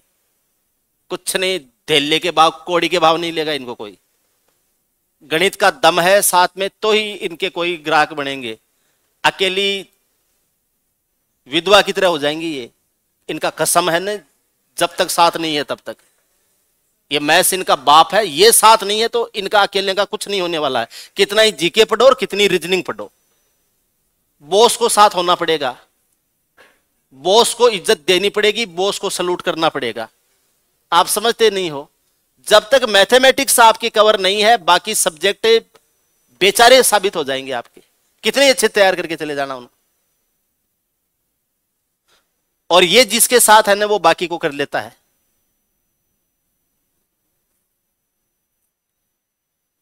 देखो एक बात हमेशा ध्यान रखना, जोर आता है ना तो जोर करो, जोर करना पड़ेगा।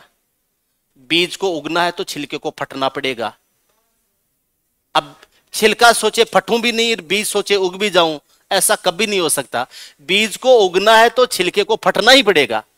अब छिलका बचा के बीज नहीं उग सकता। बैठे बैठे दर्द होने लग जाता है नीचे, होगा होगा। 2-2 3-3 साल तैयारी करोगे तो ये नीचे से कोमल कोमल है, ये कठोर हो जाएगी, तब जाके सिलेक्शन होता है। ऐसे नहीं होता है, ऐसे नहीं होता है। रगड़ के लगेंगे, छिल छिल के तैयार हो गए आप इससे। मैं देखता हूं कई लड़के आते हैं, वो एडमिशन है उनका, लेकिन वो मैथ्स वाली क्लास को बंक करते हैं, रीजनिंग के ले लो। कितने एक दिन बकरे की मां कब तक खैर मनाएगी? कटना पड़ेगा, पड़ेगा उसको कटना।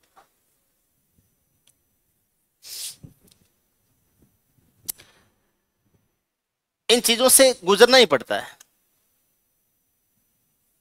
ये चीजें आपके आप पार्ट ऑफ लाइफ है, आप इनसे बच के नहीं गुजर सकते, बच के नहीं निकल सकते, आपको इसको गुजर के निकलना पड़ेगा।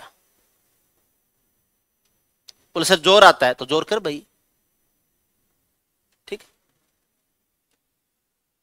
एक आजकल तो नहीं बोलता, पहले खूब बोलता था, जोर आता है तो जोर कर, तू नहीं करेगा तो कोई और करेगा, तेरी जगह जोर कोई और कर जाएगा, ठीक है। एसएससी या किसी भी गवर्नमेंट एग्जाम के लिए तैयारी कर रहे हो, उसके लिए तो एक दूल्हा तो होगा। अब आप नहीं होगा तो कोई घोड़ी और चढ़ जाएगा। ऐसा नहीं है कि वो कुंवारी रहेगी ना, उसको तो कोई लेके जाएगा। अब वो आप लेके जाते हो या कोई और लेके जाता है, वो है।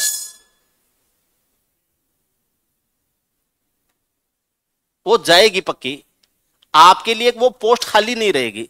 आप नहीं जा रहे हो तो कोई और लेके जाएगा उसको, नहीं, यही होता है।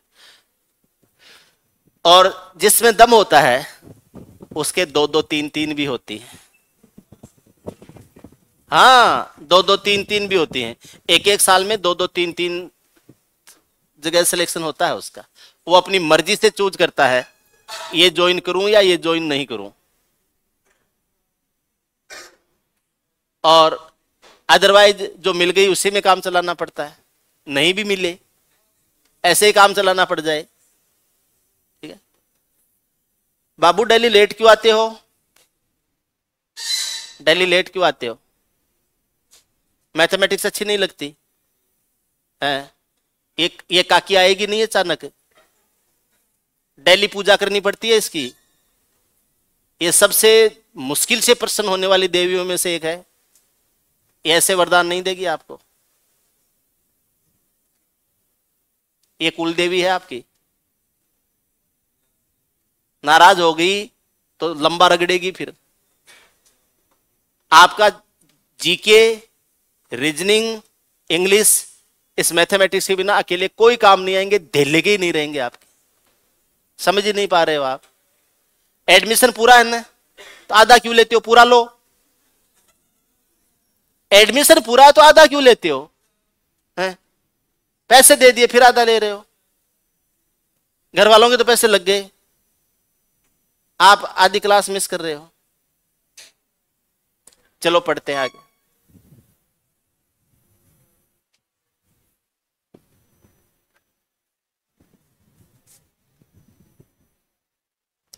वो जो मैं आपको बता रहा था मेंटरशिप प्रोग्राम या पेरेंटिंग प्रोग्राम, वो इसीलिए होता है। आपकी मनमर्जी नहीं चले, आपको पकड़ के बैठा दिया जाए कि बैठ जा और पढ़। और आपकी जो आप क्या चाहते हो उस चीज को पूरी तरीके से पोज कर दिया जाए। बोलो 2 साल अपनी चाहत को साइड में रख, 2 साल आपको इस तरीके से काम करना है, इस चीज को फॉलो करना है, उसके बाद में जी तेरी जिंदगी खूब है। कौन मना करता है? लेकिन अभी एक बार जीने के लिए सामान तो होना चाहिए। ऐसे कैसे जियोगे? पापा के दम पे तो नहीं जी सकते, नहीं जी सकते। खुद के पास होना चाहिए गुंजाइश। इस दुनिया के जितने भी ऐशो आराम हैं, लग्जरी हैं, अय्यासी तो नहीं बोलेंगे, लेकिन जितने भी ऐशो आराम हैं, लग्जरीज हैं, जितने भी सुख हैं, आपको भी तो हक है ना उनको भोगने का। ऐसे थोड़े कि लोगों को ही भोगते हुए देखेंगे। मर्सिडीज ना सही, वेगनार तो आए यार, कम से कम इतनी तो औकात पैदा करें खुद की। मर्सिडीज, बीएमडब्ल्यू, ऑडी नहीं आए कोई बात नहीं है, कम से कम कुछ तो हो। शहर में खुद का बंगला या खुद का घर बना के रहना बड़ी बात है, किराए पर रहने लायक तो बने। पहले किराए पर रहने लायक तो बने। बड़ी बात वो तो बाद की बातें हैं, देखी जाएंगी क्या होगा क्या होगा। 5 स्टार होटल में खाना नहीं खा सकते, कोई बात नहीं है, एक बार तो खा के देखें। देखते हैं बड़े लोग कैसे चोचले करते हैं, क्या मजे करते हैं, एक बार देखे तो सही। अदरवाइज पूरी जिंदगी इसी में कट जाएगी।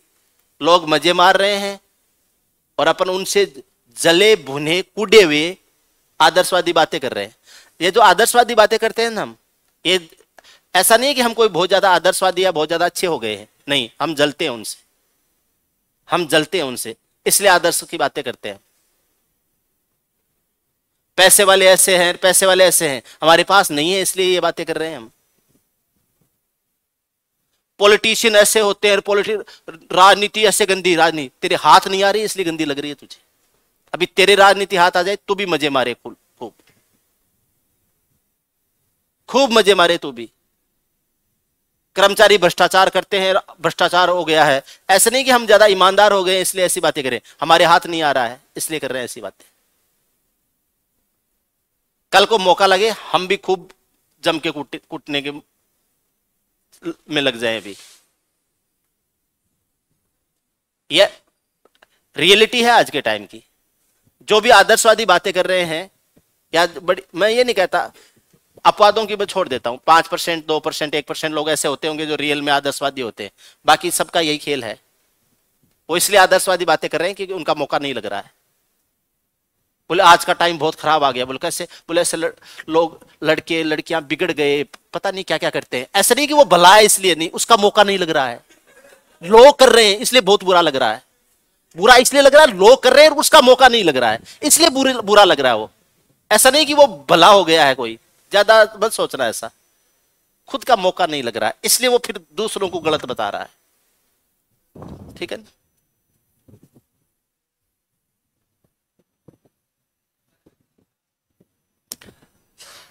देखो मैं अब लिख रहा हूं a की पावर 2n -1 की पावर 2n, इसको a -1 से भाग दूं तो रिमाइंडर 0 आएगा।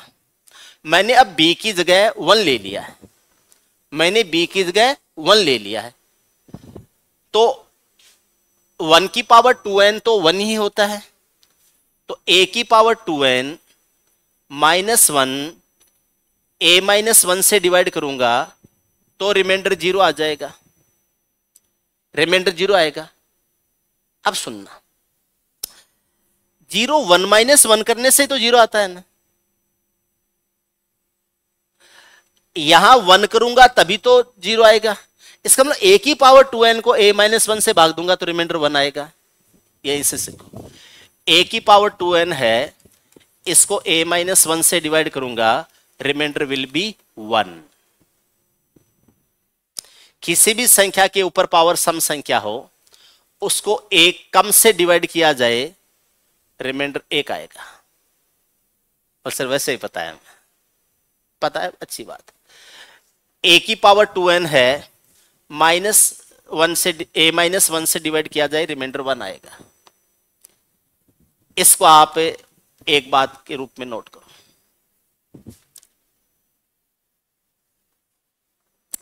बात नंबर 2, a के ऊपर पावर विषम संख्या है, -1 के ऊपर पावर वही विषम संख्या है, इसको a-1 से डिवाइड कर रहे हैं। 1 के ऊपर पावर कुछ भी हो 1 ही रहता है। a के पावर 2n प्लस -1 और a-1 है, और इसका रिमाइंडर 0 आएगा, क्योंकि अगर ये इसका फैक्टर है तो रिमाइंडर 0 आएगा। अब 0 कैसे बनेगा, ये 1 तो फिक्स है, तो यहां 1 होने से ही तो 0 बनेगा। इसका मतलब इसका रिमाइंडर 1 हुआ होगा, तब 1 में से 1 घट के 0 बना होगा।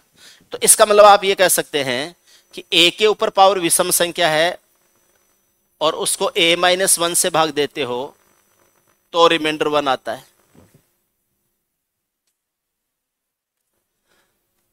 अब इसका पूरा लब्बो लुआब यह है, किसी भी संख्या के ऊपर पावर, चाहे सम संख्या हो चाहे विषम संख्या हो, आधार से पहले वाली संख्या का भाग दोगे तो शेषफल 1 आएगा।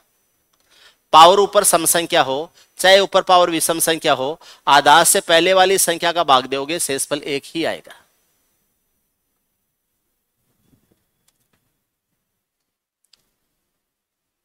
देखो, a की पावर n को a-1 से भाग देंगे, रिमाइंडर 1 आएगा। अब n सम संख्या हो चाहे n विषम संख्या हो, n सम संख्या है तो भी 1 है, n विषम संख्या है तो भी 1 है।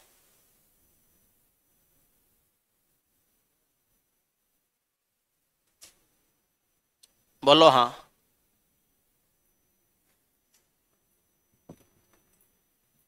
चले आगे।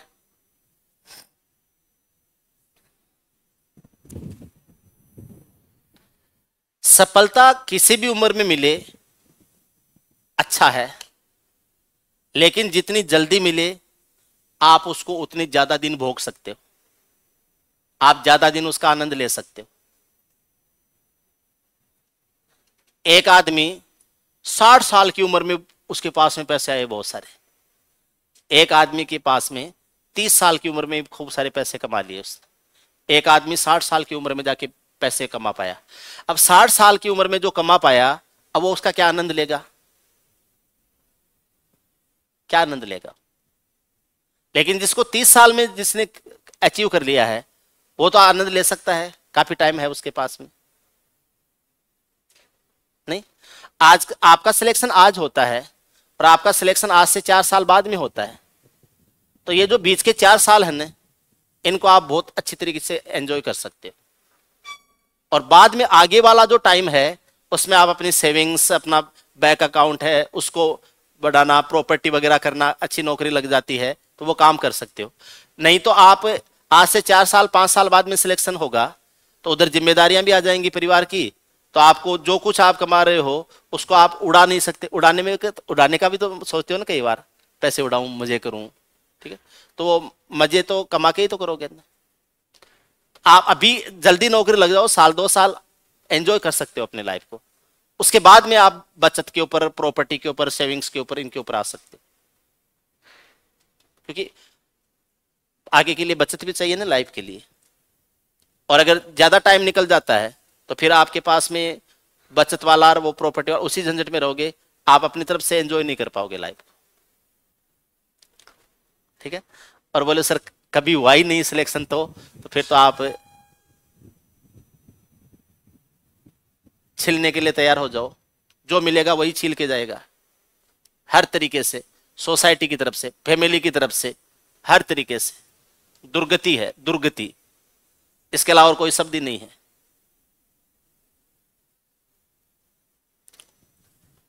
देखो मैं ये लिख रहा हूं a की पावर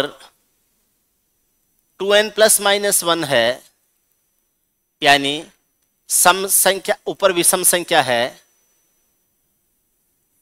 और इसको मैं a प्लस 1 से डिवाइड करता हूं तो रिमाइंडर क्या हो जाएगा।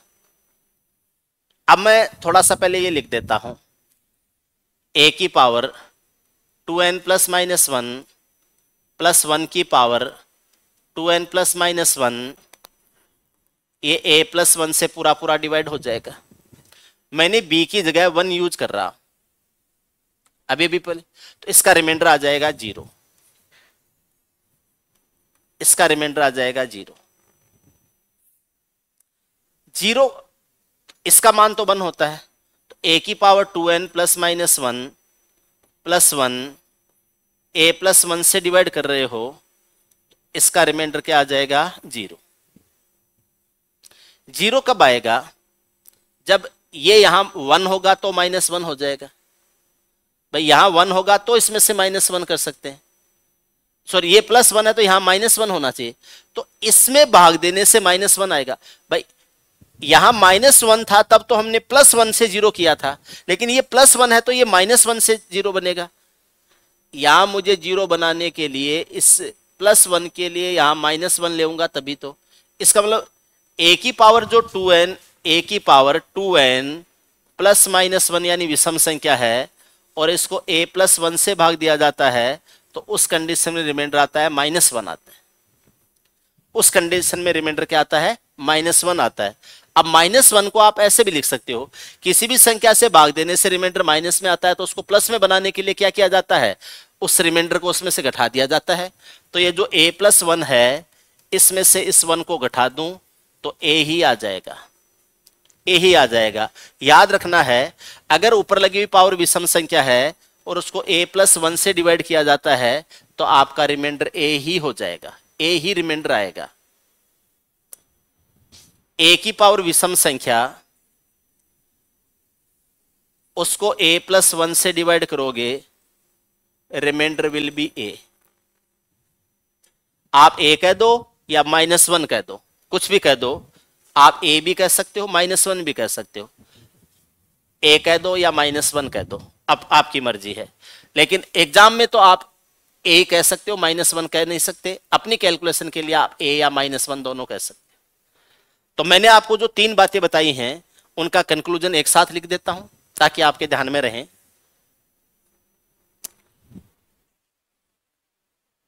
a की पावर n माइनस a की पावर n है, इसको a माइनस 1 से भाग दें, रिमाइंडर विल बी 1। अब n है वो सम संख्या भी हो सकता है और विषम संख्या भी हो सकता है। a-1 से भाग देने से तो रिमाइंडर 1 ही आएगा। बोलो हाँ। और a के ऊपर पावर विषम संख्या है 2n प्लस माइनस 1 और इसको a प्लस 1 से भाग देते हैं, सम संख्या ले लेते हैं। a के ऊपर पावर सम संख्या ले लेते हैं और इसको a प्लस 1 से भाग देते हैं तो भी रिमाइंडर 1 आएगा। उस कंडीशन में भी रिमाइंडर क्या आएगा? 1 आएगा। दो बातें हो गई, बात नंबर 1, बात नंबर 2। तीसरी बात सीखते हैं। तीसरी बात क्या है? तीसरी बात है, ऊपर लगी हुई पावर विषम संख्या हो और उसको a प्लस 1 से भाग दिया जाता है तो आपका जो रिमाइंडर है वो क्या होगा? आप इसको -1 कह दीजिए या आप इसको a कह दीजिए, -1 कह दीजिए या a कह दीजिए।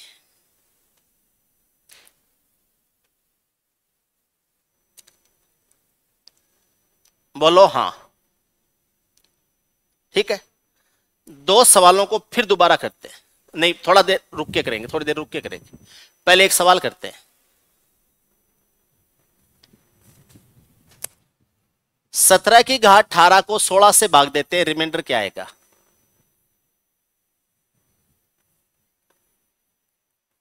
वन आएगा, क्योंकि 17 से 1 कम है 16।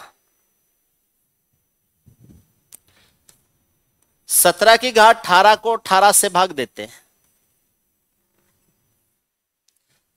अगर 17 को a मानता हूं तो 18 a प्लस 1 का काम करेगा, लेकिन ऊपर पावर सम संख्या है तो सम संख्या है तो यहां रिमाइंडर 1 आएगा। लेकिन 17 की घात 17 है, इसको 16 से भाग देता हूं, ऊपर लगी पावर विषम संख्या है, इसको 16 से भाग देता हूं तो भी रिमाइंडर 1 आएगा। याद रखना हमेशा, 17 से पहले वाली संख्या से भाग देने से तो रिमाइंडर 1 ही आएगा, चाहे ऊपर पावर सम संख्या हो चाहे ऊपर पावर विषम संख्या हो, 1 ही आएगा। लेकिन ऐसे कह दूं कि 17 की घात 17 है और इसको 18 से भाग दूंगा तो रिमाइंडर क्या आएगा? तब आपका आंसर हो जाएगा, या तो लिख दो 17 या क्या कर दो -1। 18 का भाग देने से -1 आता है तो उसको +1 करने के लिए 18 में से माइनस करके 17 किया जाएगा, तब आपका रिमाइंडर क्या आ जाएगा? 17 आ जाएगा। ये बातें आपके समझ में आई हैं या नहीं आई? समझ में आ गई हैं तो आगे चल सकते हैं।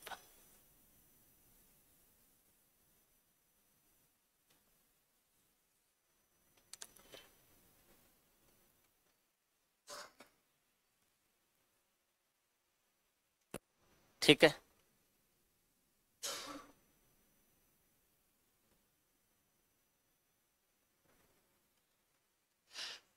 अब उन दो सवालों को फिर दोबारा करते हैं। 77 की घात 77 प्लस 77 है, इसको 78 से डिवाइड करेंगे, रिमाइंडर क्या हो जाएगा? 77 की घात 77 प्लस 77 को 78 से डिवाइड करते हैं, रिमाइंडर क्या हो जाएगा?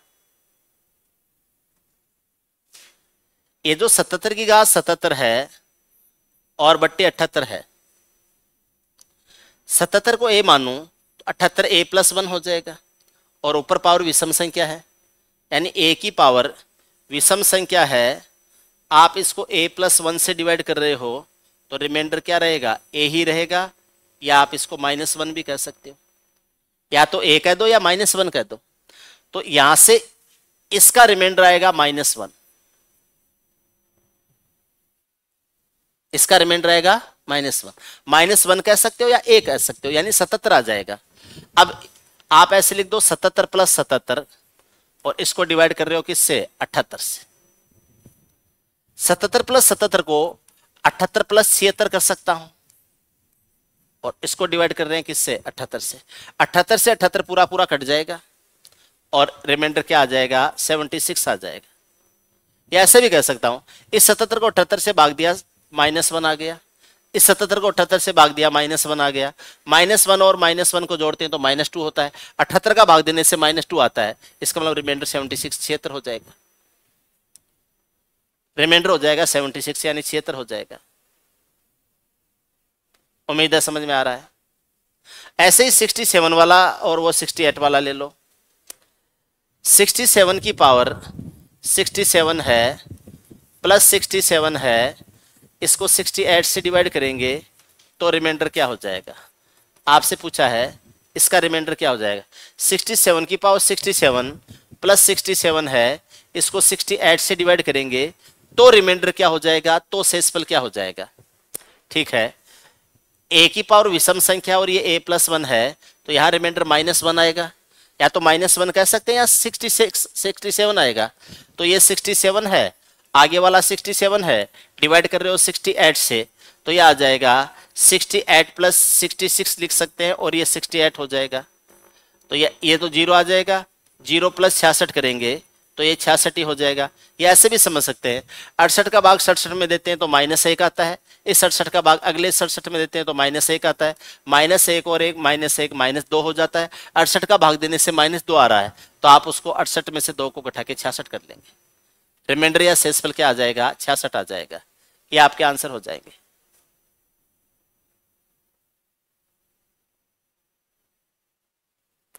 उम्मीद है ऐसे सवाल आप लोग कर सकते हो, कर सकते हैं।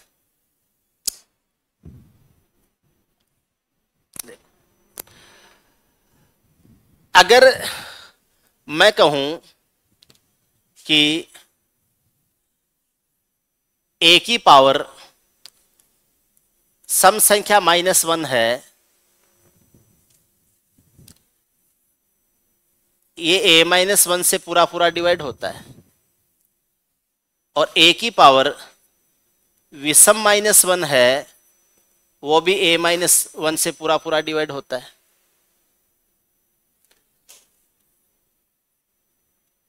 a की पावर विषम संख्या +1 है, ये a +1 से पूरा पूरा डिवाइड होता है। विषम -1 है तो ये ये तो लिख लिया था ना, ये a +1 से पूरा पूरा डिवाइड होता है, यानी रिमाइंडर क्या है 0। यहां पर भी रिमाइंडर क्या है 0 और यहां पर भी रिमाइंडर क्या आ जाएगा 0। ये बात अभी आपने थोड़ी देर पहले पढ़ी थी। बोले सर यहां माइनस में हो तो क्या हो जाएगा, यहां माइनस में हो तो क्या हो जाए। जैसे ये कहूं मैं कि 67 की घात 67 प्लस 67 है, और आपसे पूछ लिया कि 67 की घात 67 प्लस 67 किस संख्या से भाज्य होगा। 67 की घात 67 प्लस 67 है, ये किस संख्या से डिवाइड होगा। तो a की पावर विषम प्लस b की पावर विषम a प्लस b से डिवाइड होता है। अभी थोड़ी देर पहले बात की थी। a की पावर विषम माइनस b की पावर विषम, ये a माइनस b से डिवाइड होता है। a की पावर सम माइनस b की पावर सम, ये a प्लस b से और a माइनस b से दोनों से डिवाइड होता है। अब आपके दिमाग में यह आ सकता है कि a के ऊपर पावर विषम संख्या माइनस b के ऊपर पावर विषम संख्या है तो कैसे डिवाइड हो सकता है। a के ऊपर पावर विषम संख्या माइनस b के ऊपर पावर विषम संख्या है तो कैसे डिवाइड हो सकता है, ऐसा कोई सवाल दे दिया। अब यहां से मैं एक सवाल आपसे पूछ रहा हूं कि 67 की घात 67 प्लस 67 है, ये किससे डिवाइड होगा। 67 की घात 67 प्लस 67 ये किससे डिवाइड हो जाएगा। ठीक है, 67 की घात 67 माइनस 67 है, ये किससे डिवाइड हो जाएगा। ये दो सवाल हैं वो हमें देखने। 67 की पावर 67 प्लस 67 और 67 की पावर 67 माइनस 67 ये किस किस से डिवाइड होंगे। तो आप थोड़ा सा अगर इसको देखोगे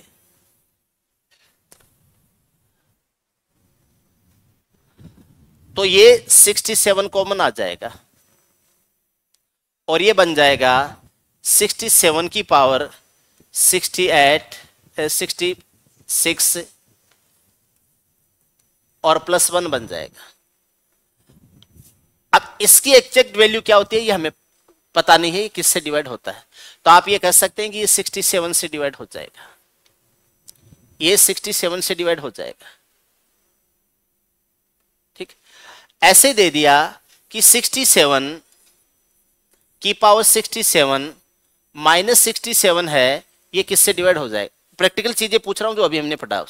तो इसमें से मैंने 67 को कॉमन ले लिया, तो ये आ जाएगा 67 की पावर 66 माइनस 1 हो जाएगा। तो ये एक तो 67 से डिवाइड हो गया, ए की पावर विषम माइनस बी की पावर विषम है, तो ए प्लस बी से भी डिवाइड होता है, ए माइनस बी से भी डिवाइड होता है। ए प्लस बी करेंगे तो 68 आ जाएगा, और ए माइनस बी करेंगे तो 66 आ जाएगा। ये हमेशा अपने से आगे वाली संख्या, अपने से पीछे वाली संख्या और खुद से, तीनों से डिवाइड होता है। ये तीनों से डिवाइड होता है। और अगर ऐसे हो कि 67 है, इसकी पावर 68 माइनस 67 है, तो ये 67 तो कॉमन आ जाएगा, ये 67 की पावर हो जाएगा 67 माइनस हो जाएगा 1। तो एक तो आ जाएगा 67, और इसका ए की पावर विषम माइनस बी की पावर विषम ए माइनस बी से डिवाइड होता है, ए माइनस बी है तो ये 66 से डिवाइड होता है। अब आप देख लेना कौन कौन सी कंडीशन में। अगर ऐसे दिया गया है तो ओनली 67 से तो हो सकता है, बाकी का नहीं कर सकते। अगर ऐसे दिया गया है कि 7 की पावर 68 माइनस 67, तो पावर अगर सम संख्या है तो 67 कॉमन आ जाएगा, तो यहां पर एक पावर चली गई है तो 67 बच गया माइनस 1, इसका फैक्टर a माइनस बी होता है, तो ये 67 गुणा 66 से डिवाइड होता है। लेकिन पावर विषम संख्या है और वो आधार उसमें से माइनस हो रहा है, तो उससे, उससे पीछे वाली से और उससे आगे वाली से, तीनों संख्याओं से डिवाइड होता है, तीनों से डिवाइड होगा, ये आपको ध्यान रखना है। ठीक है,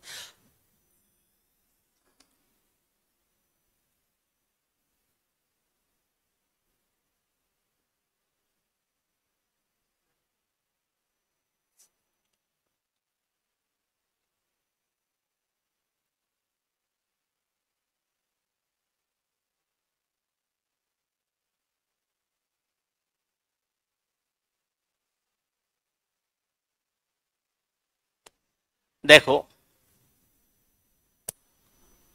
करते हैं।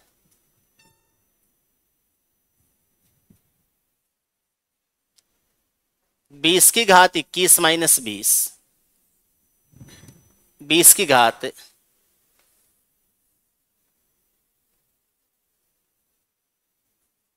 21 माइनस 20, इसके फैक्टर्स क्या हो जाएंगे।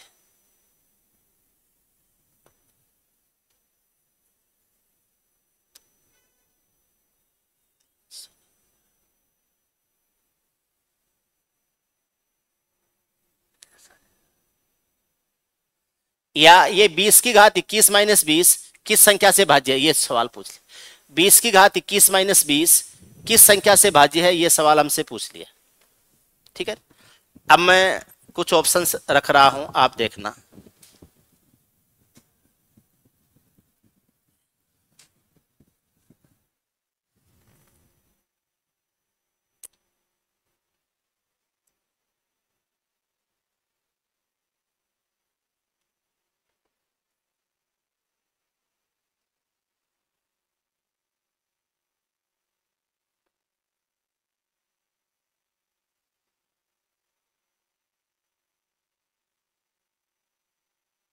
इनमें से कौन सी संख्या से डिवाइड है।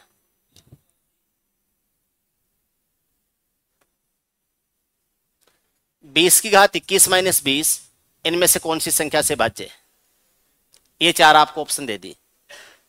अगर आपको पता है तो कर पाओगे, नहीं तो टच भी नहीं कर पाओगे आप। इसमें से 20 को कॉमन ले लिया, ये आ जाएगा 20 की घात 20 माइनस 1, ये 20 कॉमन हो जाएगा। ए की पावर सम संख्या माइनस बी की पावर सम संख्या है, तो ये 20 और 1 21 हो जाएगा, 20 में से घटाएंगे 19, इन तीनों से डिवाइड होगा। 21 का 19 से गुणा करते हैं, तो आप ऐसे लिख सकते हो 20 गुणा 20 प्लस 1 और 20 माइनस 1, ए प्लस बी को ए माइनस बी से गुणा करते हैं, ए स्क्वायर माइनस बी स्क्वायर होता है, तो यह आ जाएगा 20 गुणा 400 माइनस 1 हो जाएगा, 399 हो जाएगा। यह आ जाएगा 20 गुणा 399, 399 का दुगुना होता है 798, 20 से गुणा कर दो, 7980 से डिवाइड होगा। आपसे पूछे ये किस संख्या से डिवाइड होगा, ये आपको ऑप्शन में डिविजिबिलिटी का ही पार्ट होता है रिमाइंडर थ्योरम या सेल्सफुल पर में। आपके इन चीजों का ध्यान रखना है, आज जो हमने पढ़ा है उसका सर आए क्या, ठीक, इन चीजों का ध्यान रखना, ठीक है। कल मैं इसको और अच्छे